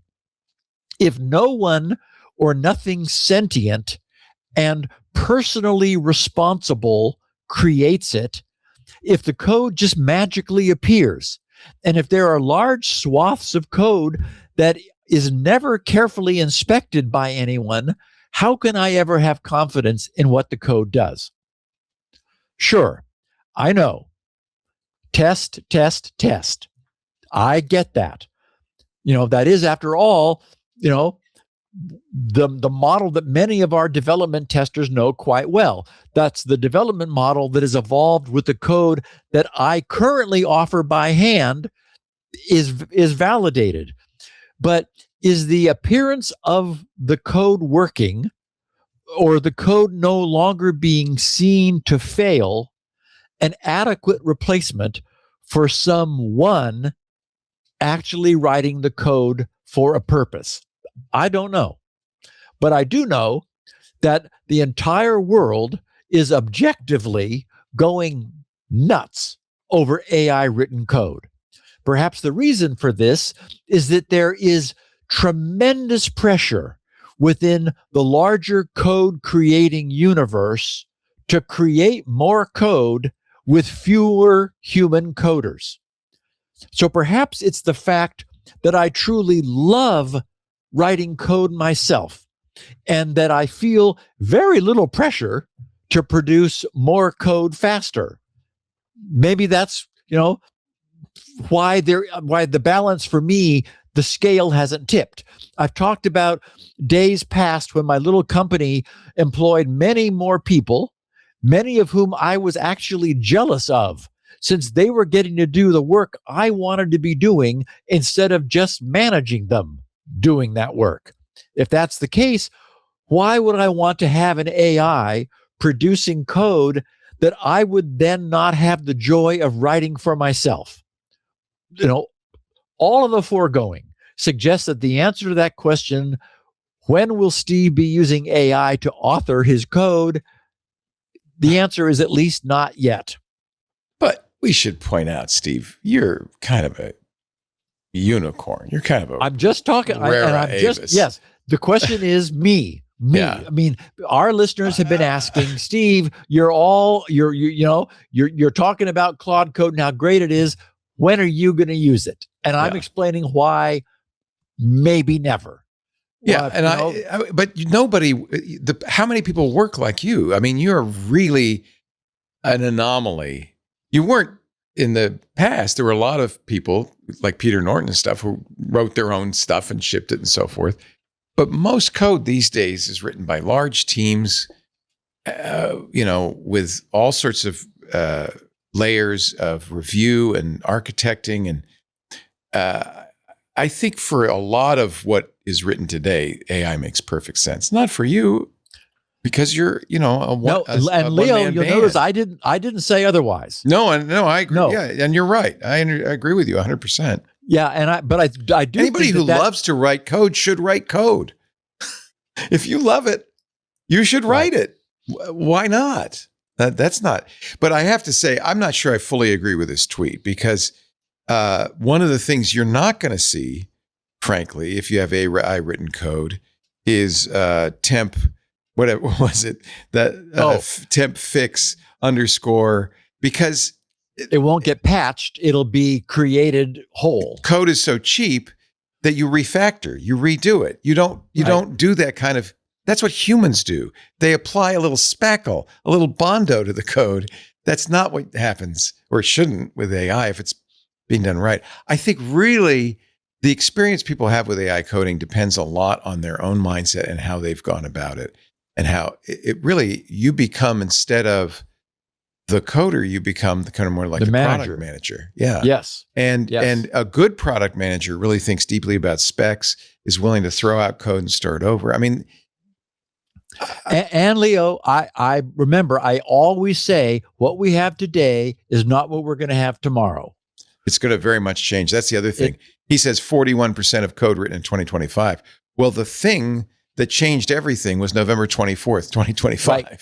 So when Opus 4.6 came out. Or 4.5. So I have one more thing I want to share, but let's take a break. Okay. I'm looking at the clock, and now would be a good time. I'm sorry to slow you down. I apologize. And then I've got Uncle Bob Martin's post. Oh, Uncle Bob. Good old Uncle Bob. He's quite the character. Yep. But a legend in the business, for sure. Yep. Yeah. Oh, I'm looking forward to that. That's coming up. You're watching Security Now with the great Steve Gibson.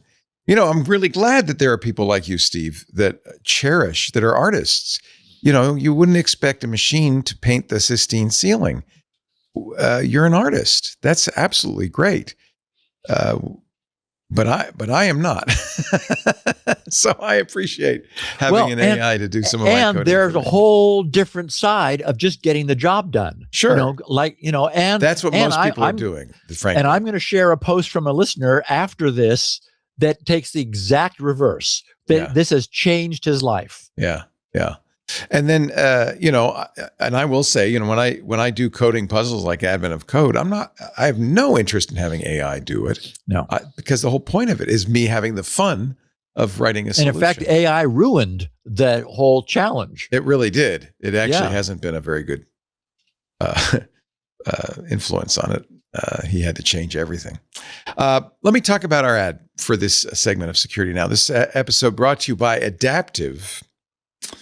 Yes, it's a security platform. It's the first security awareness platform built to stop the thing that is perhaps pestering you the most, AI-powered social engineering. Here's the shift. Attackers don't need malware anymore. They just need trust. They need a cloned voice, a convincing deep fake on Zoom, or maybe just buy an ad in Google search, or an AI-written phish that looks exactly like it came from your IT team. And as we were saying when we were at Zero Trust World, as you said, the threat's coming from inside the house. That's why you need adaptive. Adaptive prepares your organization with simulations, not just in email, but across email, SMS, and voice. Yes, deep fakes, phishing, voice phishing, and AI-generated phishing, including scenarios that can mirror your own brand and executives. Imagine if your CEO is on the phone saying, "Simpson, I need you now." This is how the bad guys work nowadays. And when employees report something suspicious, is that the boss? Adaptive can help you triage it fast. Hey, I think I might have done something wrong, something bad. So security teams aren't buried in false alarms, but actually can fix the problem before it propagates. If you need training fast with Adaptive's AI content creator, you can turn a breaking threat, something just happened yesterday in the news, right? Something Steve just talked about today, an incident report, a compliance doc, instantly into interactive multilingual modules. I mean, I'm talking minutes, no design team required. Adaptive does it. Adaptive will let you build, customize, and monitor every part of your training with complete personalization. The result is a more resilient security culture, which is essential. Take a company like Plaid, right? I use Plaid every day to log into my finance platforms. Plaid's platform powers thousands of digital finance apps, links consumers, developers, and institutions together. With sensitive data at its very core, Plaid's security and compliance are non-negotiable. What do they use? Yeah, they use adaptive security. Plaid's head of security, GRC, says, Adaptive has equipped our teams with cutting-edge tools and built a smarter, more resilient security culture across the company. Actually, that makes me feel good because I use Plaid. I'm glad to know they're on it. They're on it. Trusted by Fortune 500s, backed by NVIDIA and OpenAI, Adaptive is building the defenses we need for the AI era. Learn more at adaptivesecurity.com. That's adaptivesecurity.com. You want your customers to feel like I do as a customer of Plaid. Oh, good. They're doing what it takes. Adaptivesecurity.com. We thank them so much for supporting security now. Steve? Okay, so before we leave this topic, actually, we have another note from a listener too, but I wanted to share another X post that appeared in my feed directly underneath the previous one. It was written by someone who we obviously know. Leo, you are aware of Uncle Bob. He's got a Wikipedia page, which was created to capture and describe his life's work. His given name is Robert Martin, although he goes by Uncle Bob Martin. Wikipedia informs us that he's an American software engineer, instructor, and author who is most recognized for promoting many software design principles. And by the way, he's a lover of Lisp, and for being an author and signatory of the influential Agile Manifesto. He's authored many books and magazine articles and was the editor-in-chief of the C++ Report magazine and served as the first chairman of the Agile Alliance. Wikipedia says he joined the software industry at age 17. So like many of us, it's been his life. He's credited with introducing the collection of object-oriented design principles that came to be known as SOLID. And Wikipedia mentions that he's authored many books. That's right, 13 books.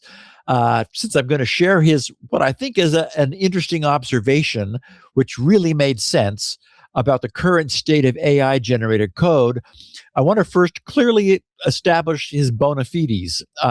So here are the titles of the 13 books he's authored across the past 30 years. And these are, real books published by Prentice Hall, Cambridge University Press, Addison Wesley Professional, and Pearson, with titles designing object-oriented C++ applications using the Booch method, more C++ gems, extreme programming and practice, agile software development principles, patterns, and practices, UML for Java programmers, agile principles, patterns, and practices in C#, clean coding, a handbook of agile software craftsmanship, the clean coder, a code of conduct for professional programmers. He's all into clean. Clean architecture, a craftsman's guide to software structure and design. Clean agile, back to basics. Clean craftsmanship, disciplines, standards, and ethics. Functional design, principles, patterns, and practices. We Programmers, a chronicle of coders from ADA to AI. Okay, so here's what Uncle Bob Martin posted last Saturday morning. He wrote, 2 months ago, while working on my Empire game with AI, I had that Quicksilver experience. When you push on a blob of mercury, it slips out in some random direction. Every time I added a new feature, some older feature would shift behavior. This was true even after I added unit tests and acceptance tests. The AI always took the path of least resistance on the current feature and was willing to sacrifice older features. It would change tests, including acceptance tests, in order to get the latest feature done. Telling the AI not to do that was ineffective. AIs are stochastic, and so are any rules you feed them. Rules bias their behavior, but do not absolutely constrain it.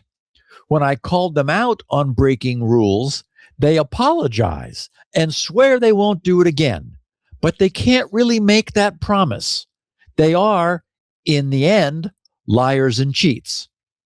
The solution is to massively over-constrain them, force them to write so many tests that changing a test feature breaks many tests.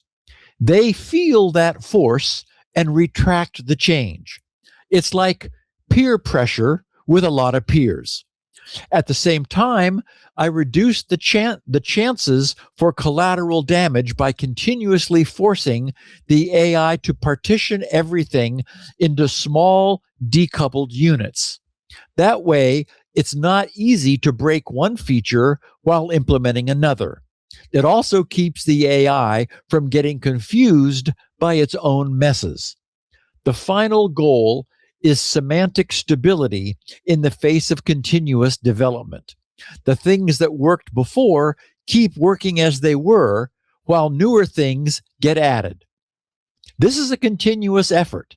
Acceptance tests, unit tests, TDD, crap analysis, and mutation tests are run after a reasonable batch of changes and are tasked with reducing crap below 8. Covering any untested behavior and killing all surviving mutants. The size of the batch of changes is a judgment call. Too big, and the analysis and repairs take a long time. Too small, and the verification effort overwhelms the development effort. And then he finishes with, side note, the mutation tests consume massive amounts of computer power. My cores are running full bore all the time, and that's even with differential mutation. There's something poetically just about all this. The AIs require a massive amount of computer power to create.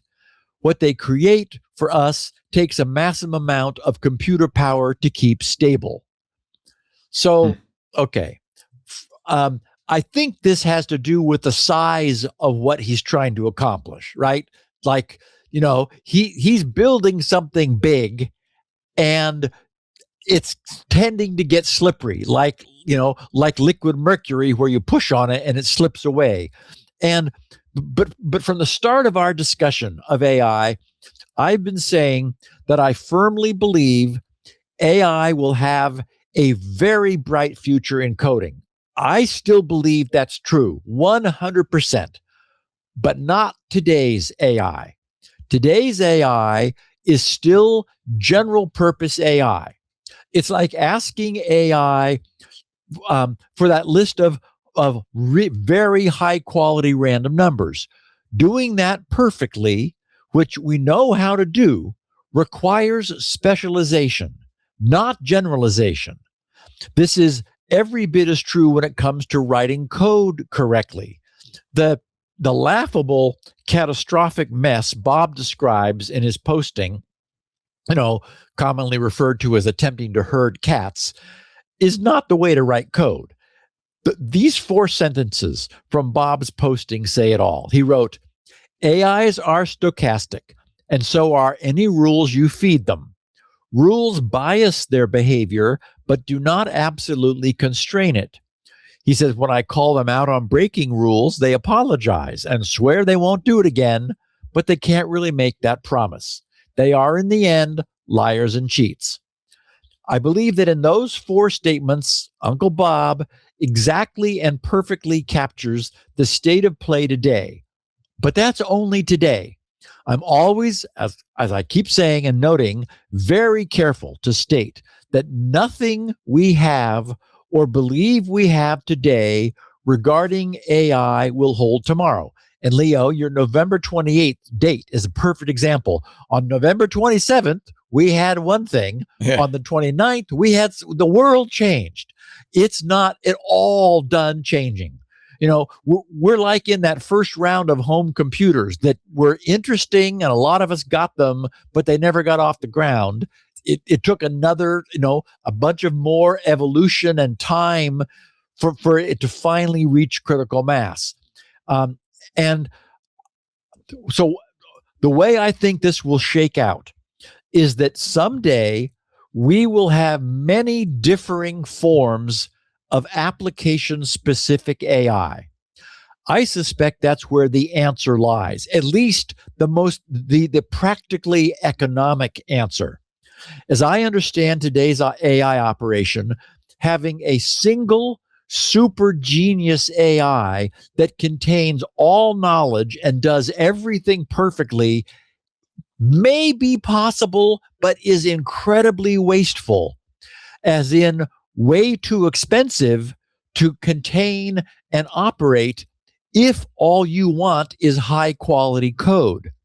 Instead, employ the far more cost-effective services of a specialist code generating AI whose model can be far smaller while also containing far more concentrated knowledge about code, and only about code. It knows nothing about the works of Shakespeare. Yeah. It just knows about code. That's why our old model prior to November 24th, 2025 was asking a question of a chatbot and then taking its code and pasting it in. We've gone way beyond that in a very, very brief period of time. I think AI, especially AI coding, is kind of like the blind man and the elephant. Yep. You know that adage? Everybody is seeing a different part of it. And I think especially we can't use our notions of coding from prior times in modern times. It's just so different now, and everybody has a different take because everybody has a different experience. I think your analogy is a good one. A huge period of flux, and I think that's the only true thing. And the best advice I think for anybody is just try it, play with it, get to know it, give it a tough problem, read and learn. Everybody's talking about it. Not everybody's right. There's a lot of points of view about this. And not everyone can be right when the target keeps moving. I mean, we are fluid. I cannot say enough. The world will be different again next year as regarding AI and code. There's no question about it. Yeah. But we're in an interesting time. I mean, I guess the bottom line, and we've talked about this before, and I think we both agree on it, is that what the job is taking human thoughts and ideas and translating them into computer. And what we're trying to make is a computer program that's very adept at that. The easy part is translating it into computer. The hard part is translating us. But for somehow something happened that it got really good very rapidly at understanding what we're saying and putting it into action. But there's still, miscommunications and gaps. We live in interesting times.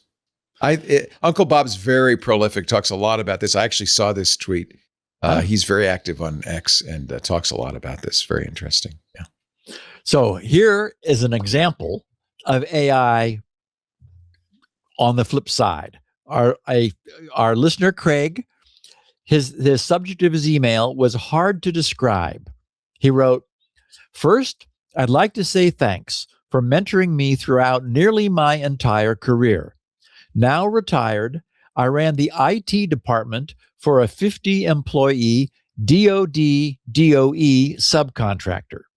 What I learned from you and implemented over the years made NIST 800-171 compliance easy.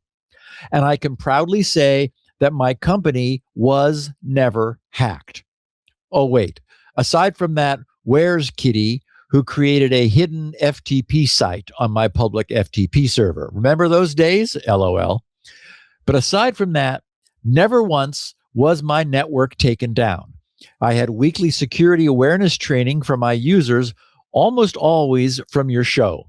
I was tight a decade before anyone was even thinking about security. Thank you. My entire career was hobbled by my poor coding skills. I never attended college for computers, just drinking and failing out. I learned everything. I majored in that too. I learned everything building PCs in those box shops in the late 90s. Netware Lite, FTW, LOL, computer shopper for the win. I used to tell people I can code, but I can't develop. I could write a simple script after hours of scouring Stack Exchange or Spiceworks to figure it out. The places I could have gone if I had properly trained as a developer. Now, all those tools I wish I had over my 30 years of career are at my fingertips. The best analogy I can give is that I spent my career in 2D black and white, and all of a sudden, I can see 3D in color, and infrared, and ultraviolet, and X-ray. And he's talking about AI. He said, I now have an entire agent infrastructure team, a CISO, architect, audit, monitoring, hardening, infrastructure, etc., managing my entire home lab. My kitchen module has an AI chef running from local Olama to help with the current recipe. I just got done having CISO build a 3D desktop for my platform inside of my Quest 2. It made downloading 20 years of Google account and then organizing it into my own system easy. It's working on building out a complete voice system around my house. It can talk to my 3D printers. All of this is possible, and I just have to ask for it in natural language. My jaw is still on the ground. I hate to say it, Steve, but commercial software is dead.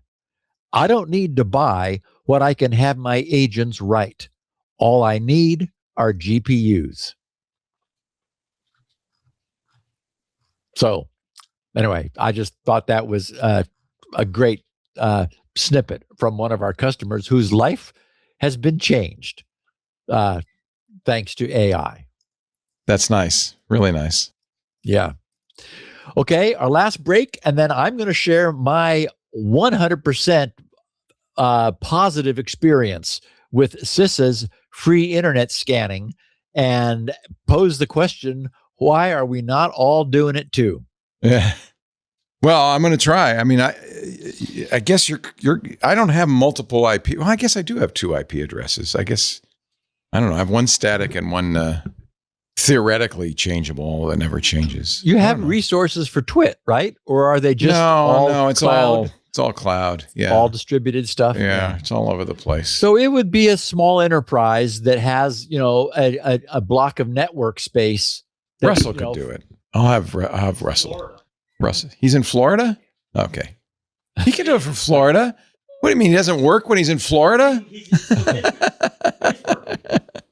Let's do the final commercial, and then we'll get to the topic of the day. CISA. Free internet scanning. CISA has been decimated in the recent budget cuts, and I'm very nervous. I'm glad they still have their bots running because, Well, yeah, I mean, we are I'm sure the target of cyber warfare, if not now, soon. They've lost a huge bunch of staff. And they had what I consider to be a terrible administrator for a year. He's gone now, but that doesn't mean everything's better. It means there's no administrator. We're in an interesting time. Let's just say that.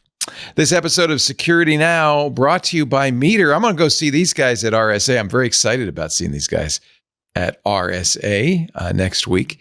Meter is the company building better networks. I want to talk to the founders because, I talked to them on the phone a couple of months ago, and I was so impressed because they were network engineers, right?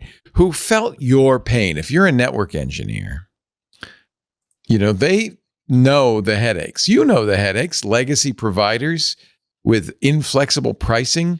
Everybody's got IT resource constraints stretching you thin. Complex deployments across fragmented tools. You, Mr. Network and Ms. Network Engineer, are critical, mission critical to the business, but you're working, with infrastructure that wasn't built for today's demands and insufficient resources. That's why so many businesses are switching to Meter. And this is so cool. Meter delivers full stack networking infrastructure, wired, wireless, and cellular, that's built for performance and scalability. These guys realized there's only one way to build a reliable network, and that's to own the whole stack. So Meter designs hardware. That's why I can't wait to see him at RSEC. I want to see this stuff in person. Meter designs the hardware. They write the firmware. They build the software. They manage the deployments. They provide support after the fact. Meter even does ISP procurement. They will help you every step of the way, covering security, routing, switching. They do wireless.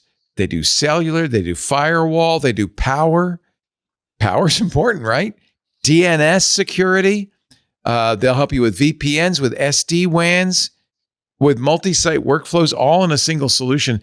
One of the things they said they commonly see is a company acquires another company or acquires their warehouse. And now suddenly you have another site with completely incompatible software and hardware solutions.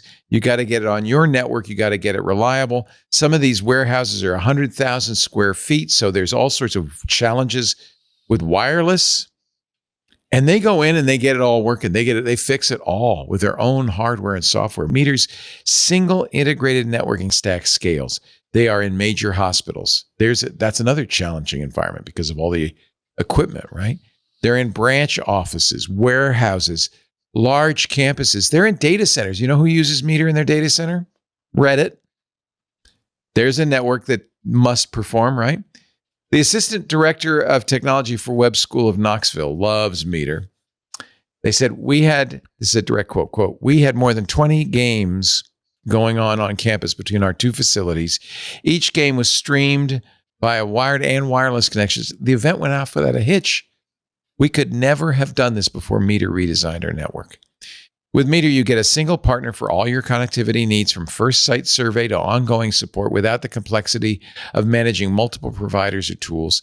Meter's integrated networking stack is designed to take the burden off your IT team and give you deep control and visibility, reimagining what it means for businesses to get and stay online. And isn't that the job, right?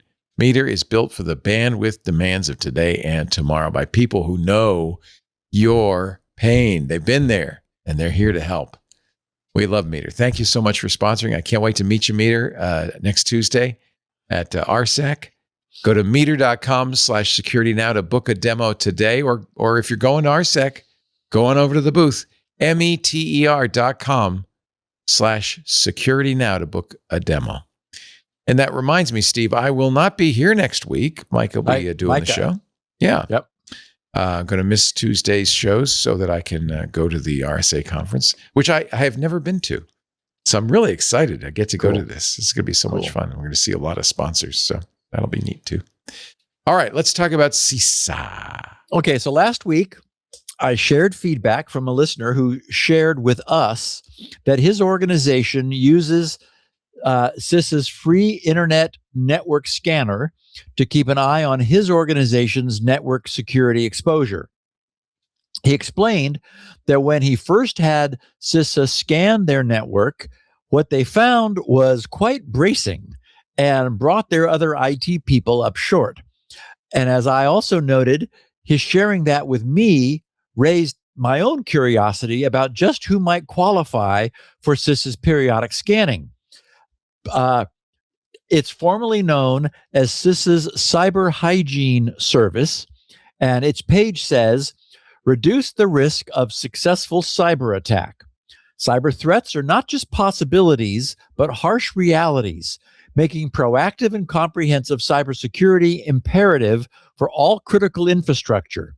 Adversaries use known vulnerabilities and weaknesses to compromise the security of critical infrastructure and other organizations. CISA offers no-cost cybersecurity services to help organizations reduce their exposure to threats by taking a proactive approach to monitoring and mitigating attack vectors. By taking advantage of CISA's cyber hygiene services, you can, and we have some bullet points here, significantly reduce risk. Organizations typically reduce their risk and exposure by 40% within the first 12 months. Most see improvements in the first 90 days. Avoid surprises. Because the services look for assets exposed to the internet, they identify vulnerabilities that could otherwise go unmanaged. Sharpen your response. By combining the vulnerability insights gained with existing threat detection and risk management efforts, enrolled organizations can increase the accuracy and effectiveness of response activities. This means fewer false alarms and less chance of real danger slipping through the net.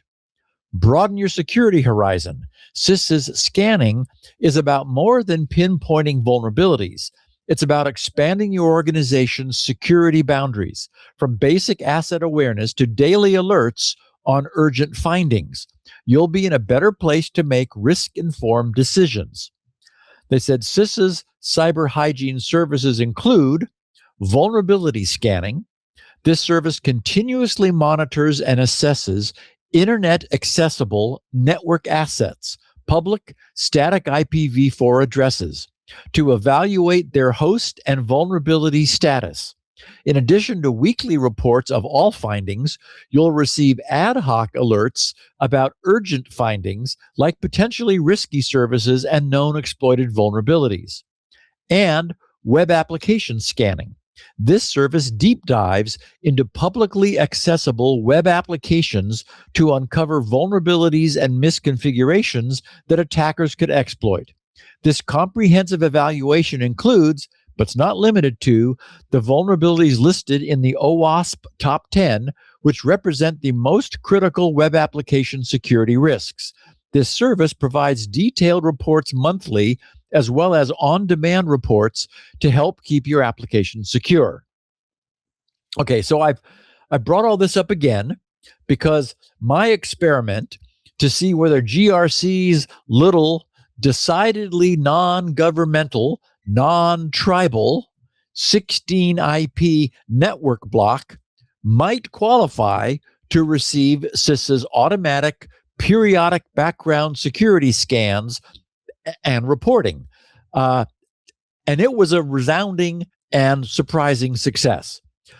Based upon my experience, I would hazard to imagine that a great many of our US-based listeners who are in charge of their own small, medium, and even large enterprise networks, like the listener that put me on this, would be able to similarly qualify to receive this free service, much as I have.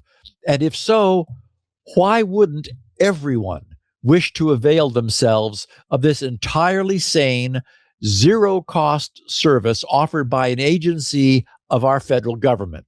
Now, I suppose I can imagine that it might make some listeners a bit queasy to invite Uncle Sam to scan and report on the state of their networks. But stop to consider that anything that might be discovered and reported is already public information. It's not as if, we're making an exception for CISA, allowing them through our firewalls to rummage around inside our networks. That's not happening. They're on the outside attempting to look in, just like would-be attackers and hackers in Russia, North Korea, and China. The difference is that CISA is on our side with the goal of strengthening North American networks against attackers in Russia, North Korea, and China, and elsewhere. They email password-protected PDF reports whose only its intended receipt is able to decrypt, open, and view. I don't see any possible downside, whereas I see potentially huge upside. Okay, so what happened with GRC? That CISA cyber hygiene services page, it's at CISA, CISA.gov, cyber-hygiene-services. I've got a link in the show notes. Invites candidates to indicate their interest and open a dialogue by sending an email to vulnerability@cisa.dhs.gov with just the subject requesting cyber hygiene services. So I addressed an email and I wrote simply, "To whom it may concern, I own a small commercial network which I would like to have scanned. Thank you, Steve." That was on the morning of Saturday, March 7th. Did you say, "Do you know who I am"? No, just to whom it may concern, I want to have my network scanned. Thanks. That was Saturday, March 7th, so nobody was working at CISA. I received a reply to that email first thing Monday morning, so immediately after the weekend at 5:32 a.m. Pacific, so 8:32 in the East, where CISA is. That email response said, "Steve, thank you for your interest in our cyber hygiene," and then they, of course, abbreviated CYHY, vulnerability scanning, abbreviated VS, because they like abbreviations. They said, so thank you for your interest in our cyber hygiene vulnerability scanning service, period. Enrollment in our CyHy VS service must be done by a person in your organization who has ownership or authority over the IP addresses to be enrolled. This individual should hold a position such as Chief Information Officer, Chief Information Security Officer, or a similar official capacity. If you are in this role, please proceed to navigate CISA's Cyber Services, Cyber Hygiene Services, the beta version of our web-based enrollment system to complete the following steps. First, create a login.gov account. Login.gov is our trusted partner for secure and private access to CISA's online services, including cyber hygiene. The login.gov account must use the same organization business email that will be used to complete the remaining enrollment steps. And actually, I don't think it does, but it didn't seem to matter. Second, return to CISA's Cyber Services, Cyber Hygiene Services page. After logging in, you will now be redirected to the CISA Services portal for Ready, Set, Cyber. Use the navigation ribbon to go to Cyber Services, enroll in Cyber Hygiene to return to the enrollment process. Third, complete account registration and organization's profile. Complete your organization's profile, enabling your organization to receive cyber hygiene and access other CISA services. And then finally, once you've completed the organization information page, you'll be redirected to a thank you page. Select the Enroll Now option to continue the Sci-Hi VS enrollment process. This step includes collection of the necessary information to enroll in the Sci-Hi VS service and services as the authorizing document allowing CISA to perform the Sci-Hi VS service for your organization. For the IP address validation process, you will need to input and successfully verify the formatting of your IP addresses before continuing to the next page. Multiple IP addresses must be separated by comma or line break. If there are errors with the formatting, the system will display a modal noting, or modal, meaning dialogue error, I guess, noting how many errors. You will have the option to either go back and correct the errors or download a CSV file for editing if you have input numerous errors.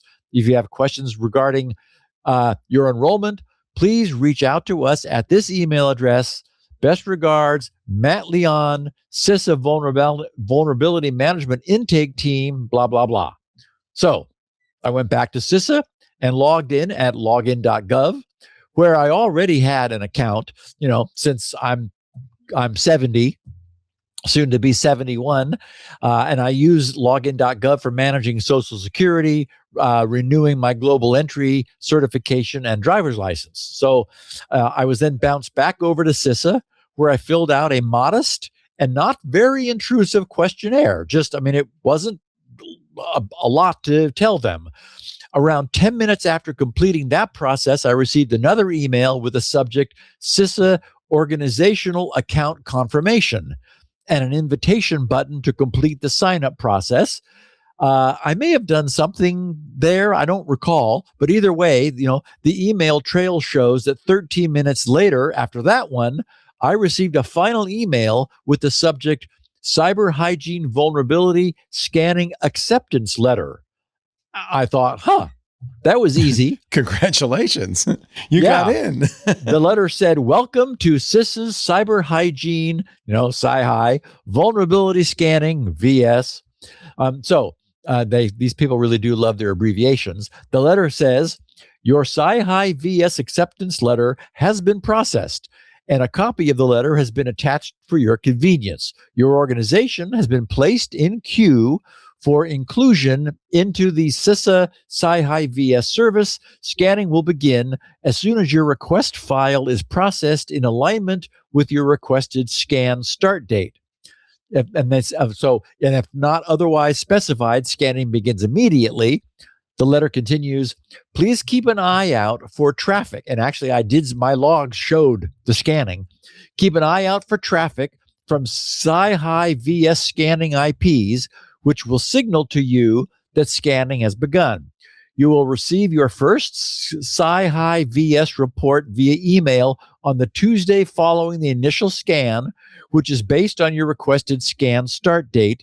The Sci-Hi VS report will come from reports@cyber.dhs.gov. And then here's what was interesting. They said, overview of CISA's Sci-Hi VS methodology. Cyber hygiene defines a host as having at least one port open and service.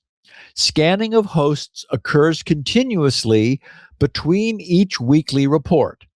Cyber hygiene scan prioritization is as follows. Okay, so we have addresses, IPv4 addresses with no running services detected, and they say parens dark space, are rescanned after at least 90 days. So if there's an IP that seems dead, nothing responds that they could find, it only checks every 3 months. Or hosts with no vulnerabilities detected are rescanned every 7 days. Hosts with low severity vulnerabilities are rescanned every 6 days. Hosts with medium severity vulnerabilities are rescanned every 4 days. Hosts with high severity vulnerabilities are rescanned every 24 hours. Hosts with critical severity vulnerabilities are rescanned every 12 hours. A single host may have multiple vulnerabilities of varying severity, which informs the frequency that a given host is scanned. Presumably, the highest severity vulnerability found defines how often it is rechecked. And it finishes, need assistance. If you need to make changes to the information submitted in the acceptance letter to include updated IPs to be scanned, or you have any other questions pertaining to your Sci-Hi VS service, please email us at vulnerability@cisa.dhs.gov. Then, last Wednesday, the day after last week's podcast, when I didn't know if any of this was going to work, I received my first Sci-Hi VS report.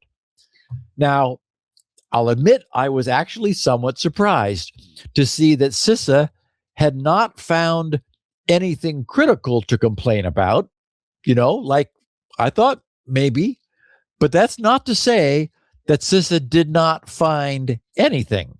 They did complain that GRC's web servers would still negotiate and accept SSL TLS connections using old and deprecated 64-bit block ciphers, things like triple DES and Blowfish, although not Blowfish, that was OpenSSL, but not in my case. That just is what people generally have, really old copies of OpenSSL. I'm sorry, OpenSSH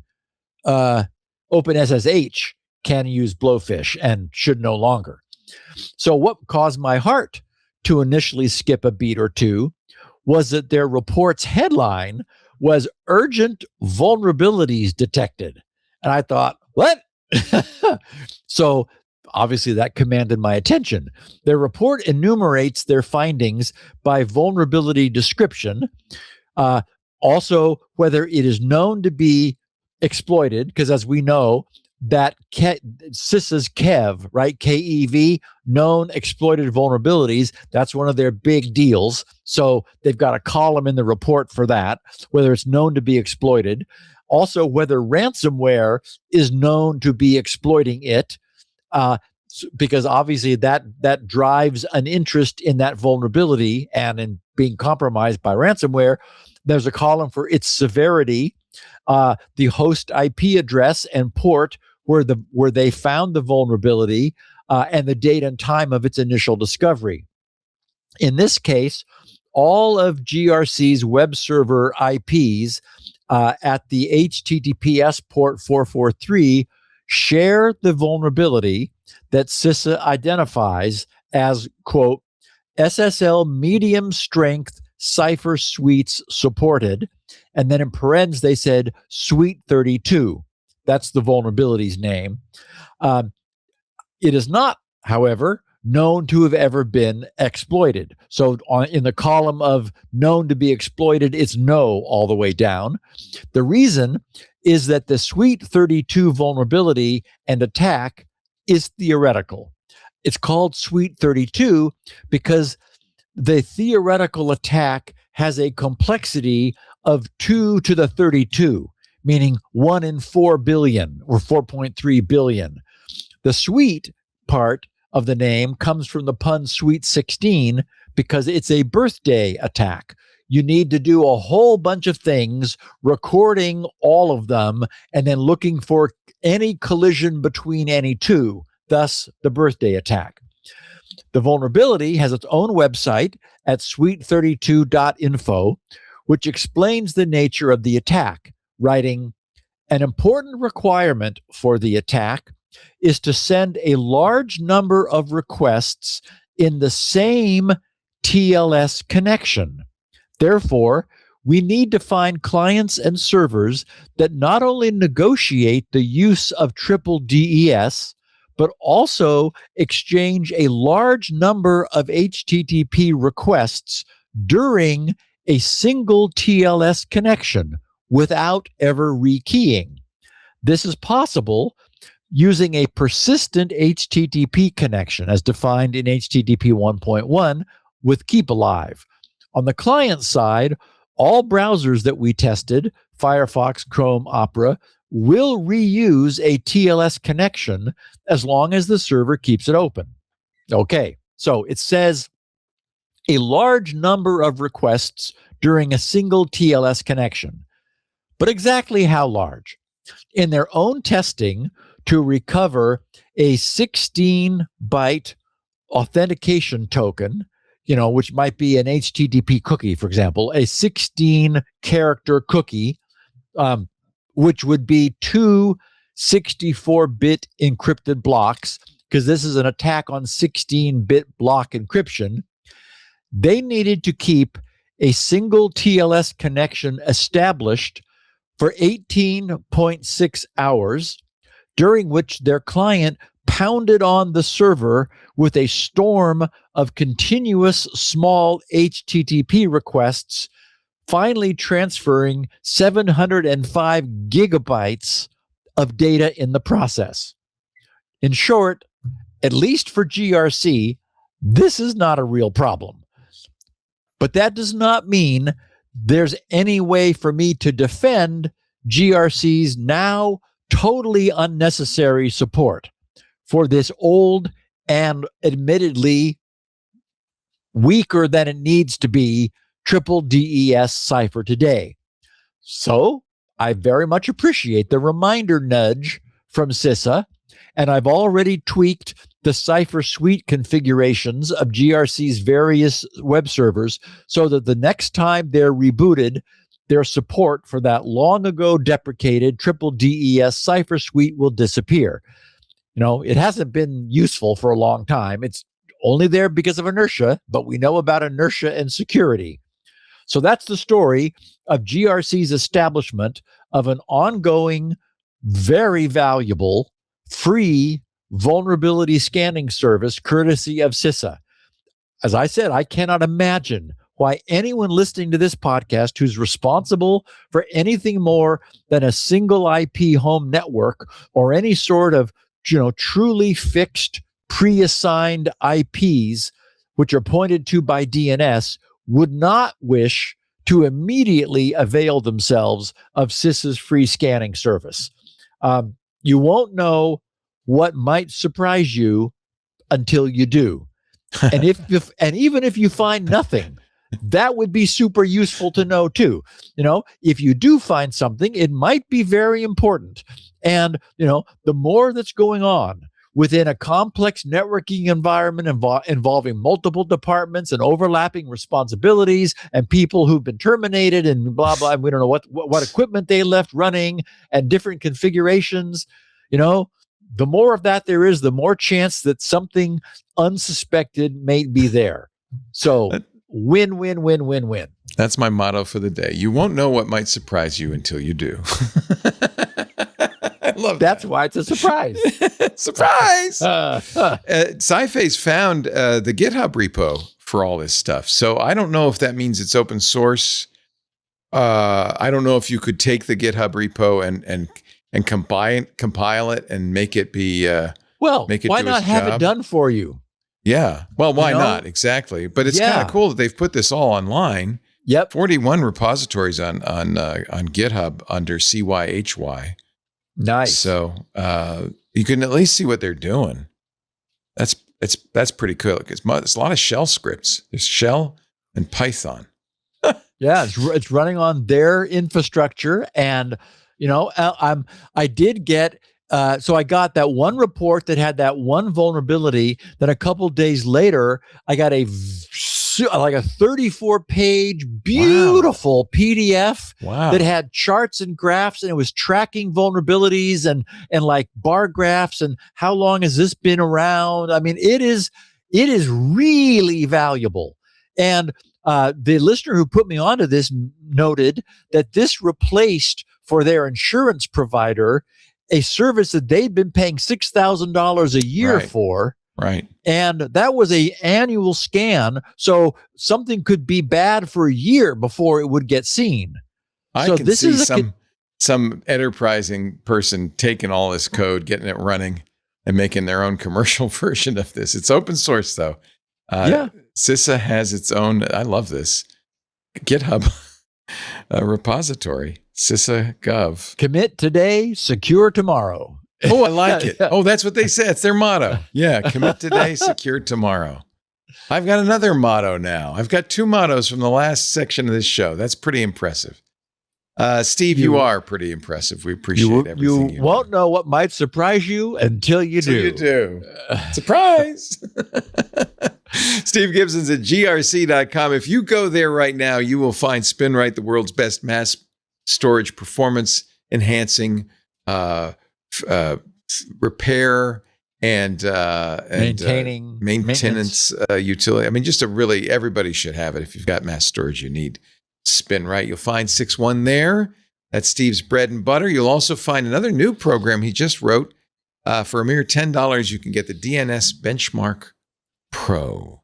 All of that at grc.com. That's also where you'll find copies of the show. We have copies too, but Steve's got some unique versions, a 16 kilobyte audio version, which makes it 16 kilobit, I should say, audio version, which makes it very compact, and a 64 kilobyte audio version, which sounds perfectly fine. He also has the show notes, which he composes in a mass fit of energy every Saturday and Sunday. Caffeinated energy. Yeah. Caffeinated energy, working very hard to get it out.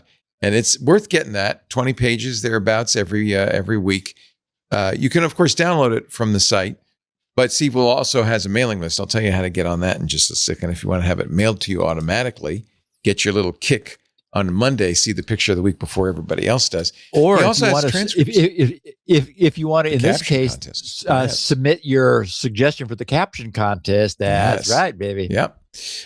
Transcripts created by a nice human being named Elaine Ferris, available a few days after the show, also at grc.com. Now, if you go to grc.com/email, you can get your email address whitelisted so you can send Steve pictures of the week or questions or suggestions or comments. Many people do that. You'll also see right below the place where you put in your email address 2 check boxes, unchecked by default, but one is for the show notes, which he mails out automatically every Sunday or Monday before the show. And then below that, a very infrequent email that he sends out when he's got a new product. Have you used it yet? Not for this product. Not for DNS Benchmark Pro. No, I'm wrapping up some changes to get rid of that old ridiculous buy 4 copies and you're entitled to be a consultant. I'm replacing that with an explicit consultant license. Nice. And so I'm in the process in assembly language of updating our e-commerce system. And then I will let everybody know, because this final release of the benchmark, which everybody gets who's purchased it before. There's a very excited puppy here. Yeah. Who can't wait to get a copy of that. He says, quick, give me a credit card, Dad. Perfect timing. We also have copies of the show at our website, twit.tv/SN. That's Burke's beautiful little Lily, who's just a sweet poodle, miniature poodle. She's very sweet. But Lisa came home and she started barking at Lisa. You can get it at twit.tv/SN. There's a YouTube channel with a video. We have audio and video on our site. And there's also, of course, best thing to do, subscribe in your favorite podcast client. You'll get it automatically, audio or video or both. And give us 5 stars. Give us a good review. Tell the world about security now. Everybody needs to be listening to this show every week. It's really vital. Especially on this week before the release of Hail Mary. I have tickets to see it Thursday night. And Cool. I'm a little worried because our local theater, I have mixed feelings about IMAX. I don't actually like IMAX because it takes me out of the movie. I had a bad experience with it. I was like it was like just hard to see everything. Well, even if you're sitting in the right spot, it's still big and it becomes more about the movie theater than about the movie. So I'm going to see it in something called Screen Z with a Z, where it's on the regular screen. I've done that too. It's bad, Leo. I have a feeling it was really easy to get tickets. SpaceX or Space Z or something where it's on the side of the theater. It's on the side. It's not good. They have special walls. I think you can ignore it. Well, if I can ignore it, then it's just like seeing the movie, right? You just go like this. Yeah, there's no necessary content there. Laura and I are going to go on Monday in the early afternoon so that I will have seen it before Tuesday's podcast. Yes, that was my thinking too. I have to see it before TWiT.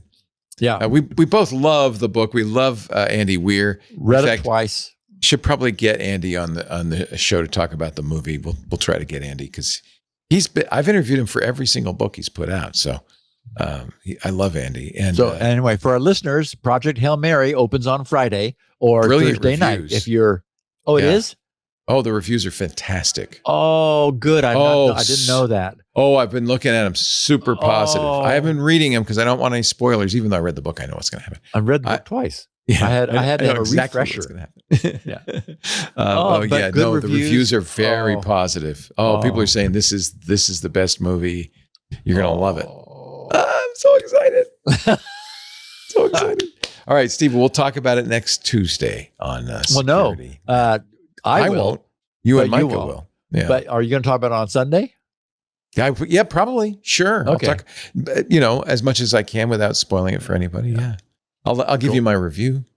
Okay. On TWiT. Yeah. Steve, we'll see you next Tuesday. We do the show every Tuesday right after MacBreak Weekly, 1:30 Pacific, 4:30 Eastern, 20:30 UTC. YouTube, Twitch, X, Facebook. I got to hurry because he can't hold his hand down. YouTube, Twitch, X, Facebook, LinkedIn, and Kick, or of course for our club members in the Discord. Thank you, Steve Gibson. Have a wonderful week. And see you in 2 weeks, my friend, and Micah next Tuesday. Security. Bye. Hey, everybody. Leo Laporte here, and I'm going to bug you one more time to join Club TWiT. If you're not already a member, I want to encourage you to support what we do here at TWiT. 25% of our operating costs comes from membership in the club. That's a huge portion, and it's growing all the time. That means we can do more, we can have more fun. You get a lot of benefits, ad-free versions of all the shows. You get access to the Club TWiT Discord and special programming like the keynotes from Apple and Google and Microsoft and others that we don't stream otherwise in public. Please join the club. If you haven't done it yet, we'd love to have you. Find out more at twit.tv/clubtwit. And thank you so much. Security now.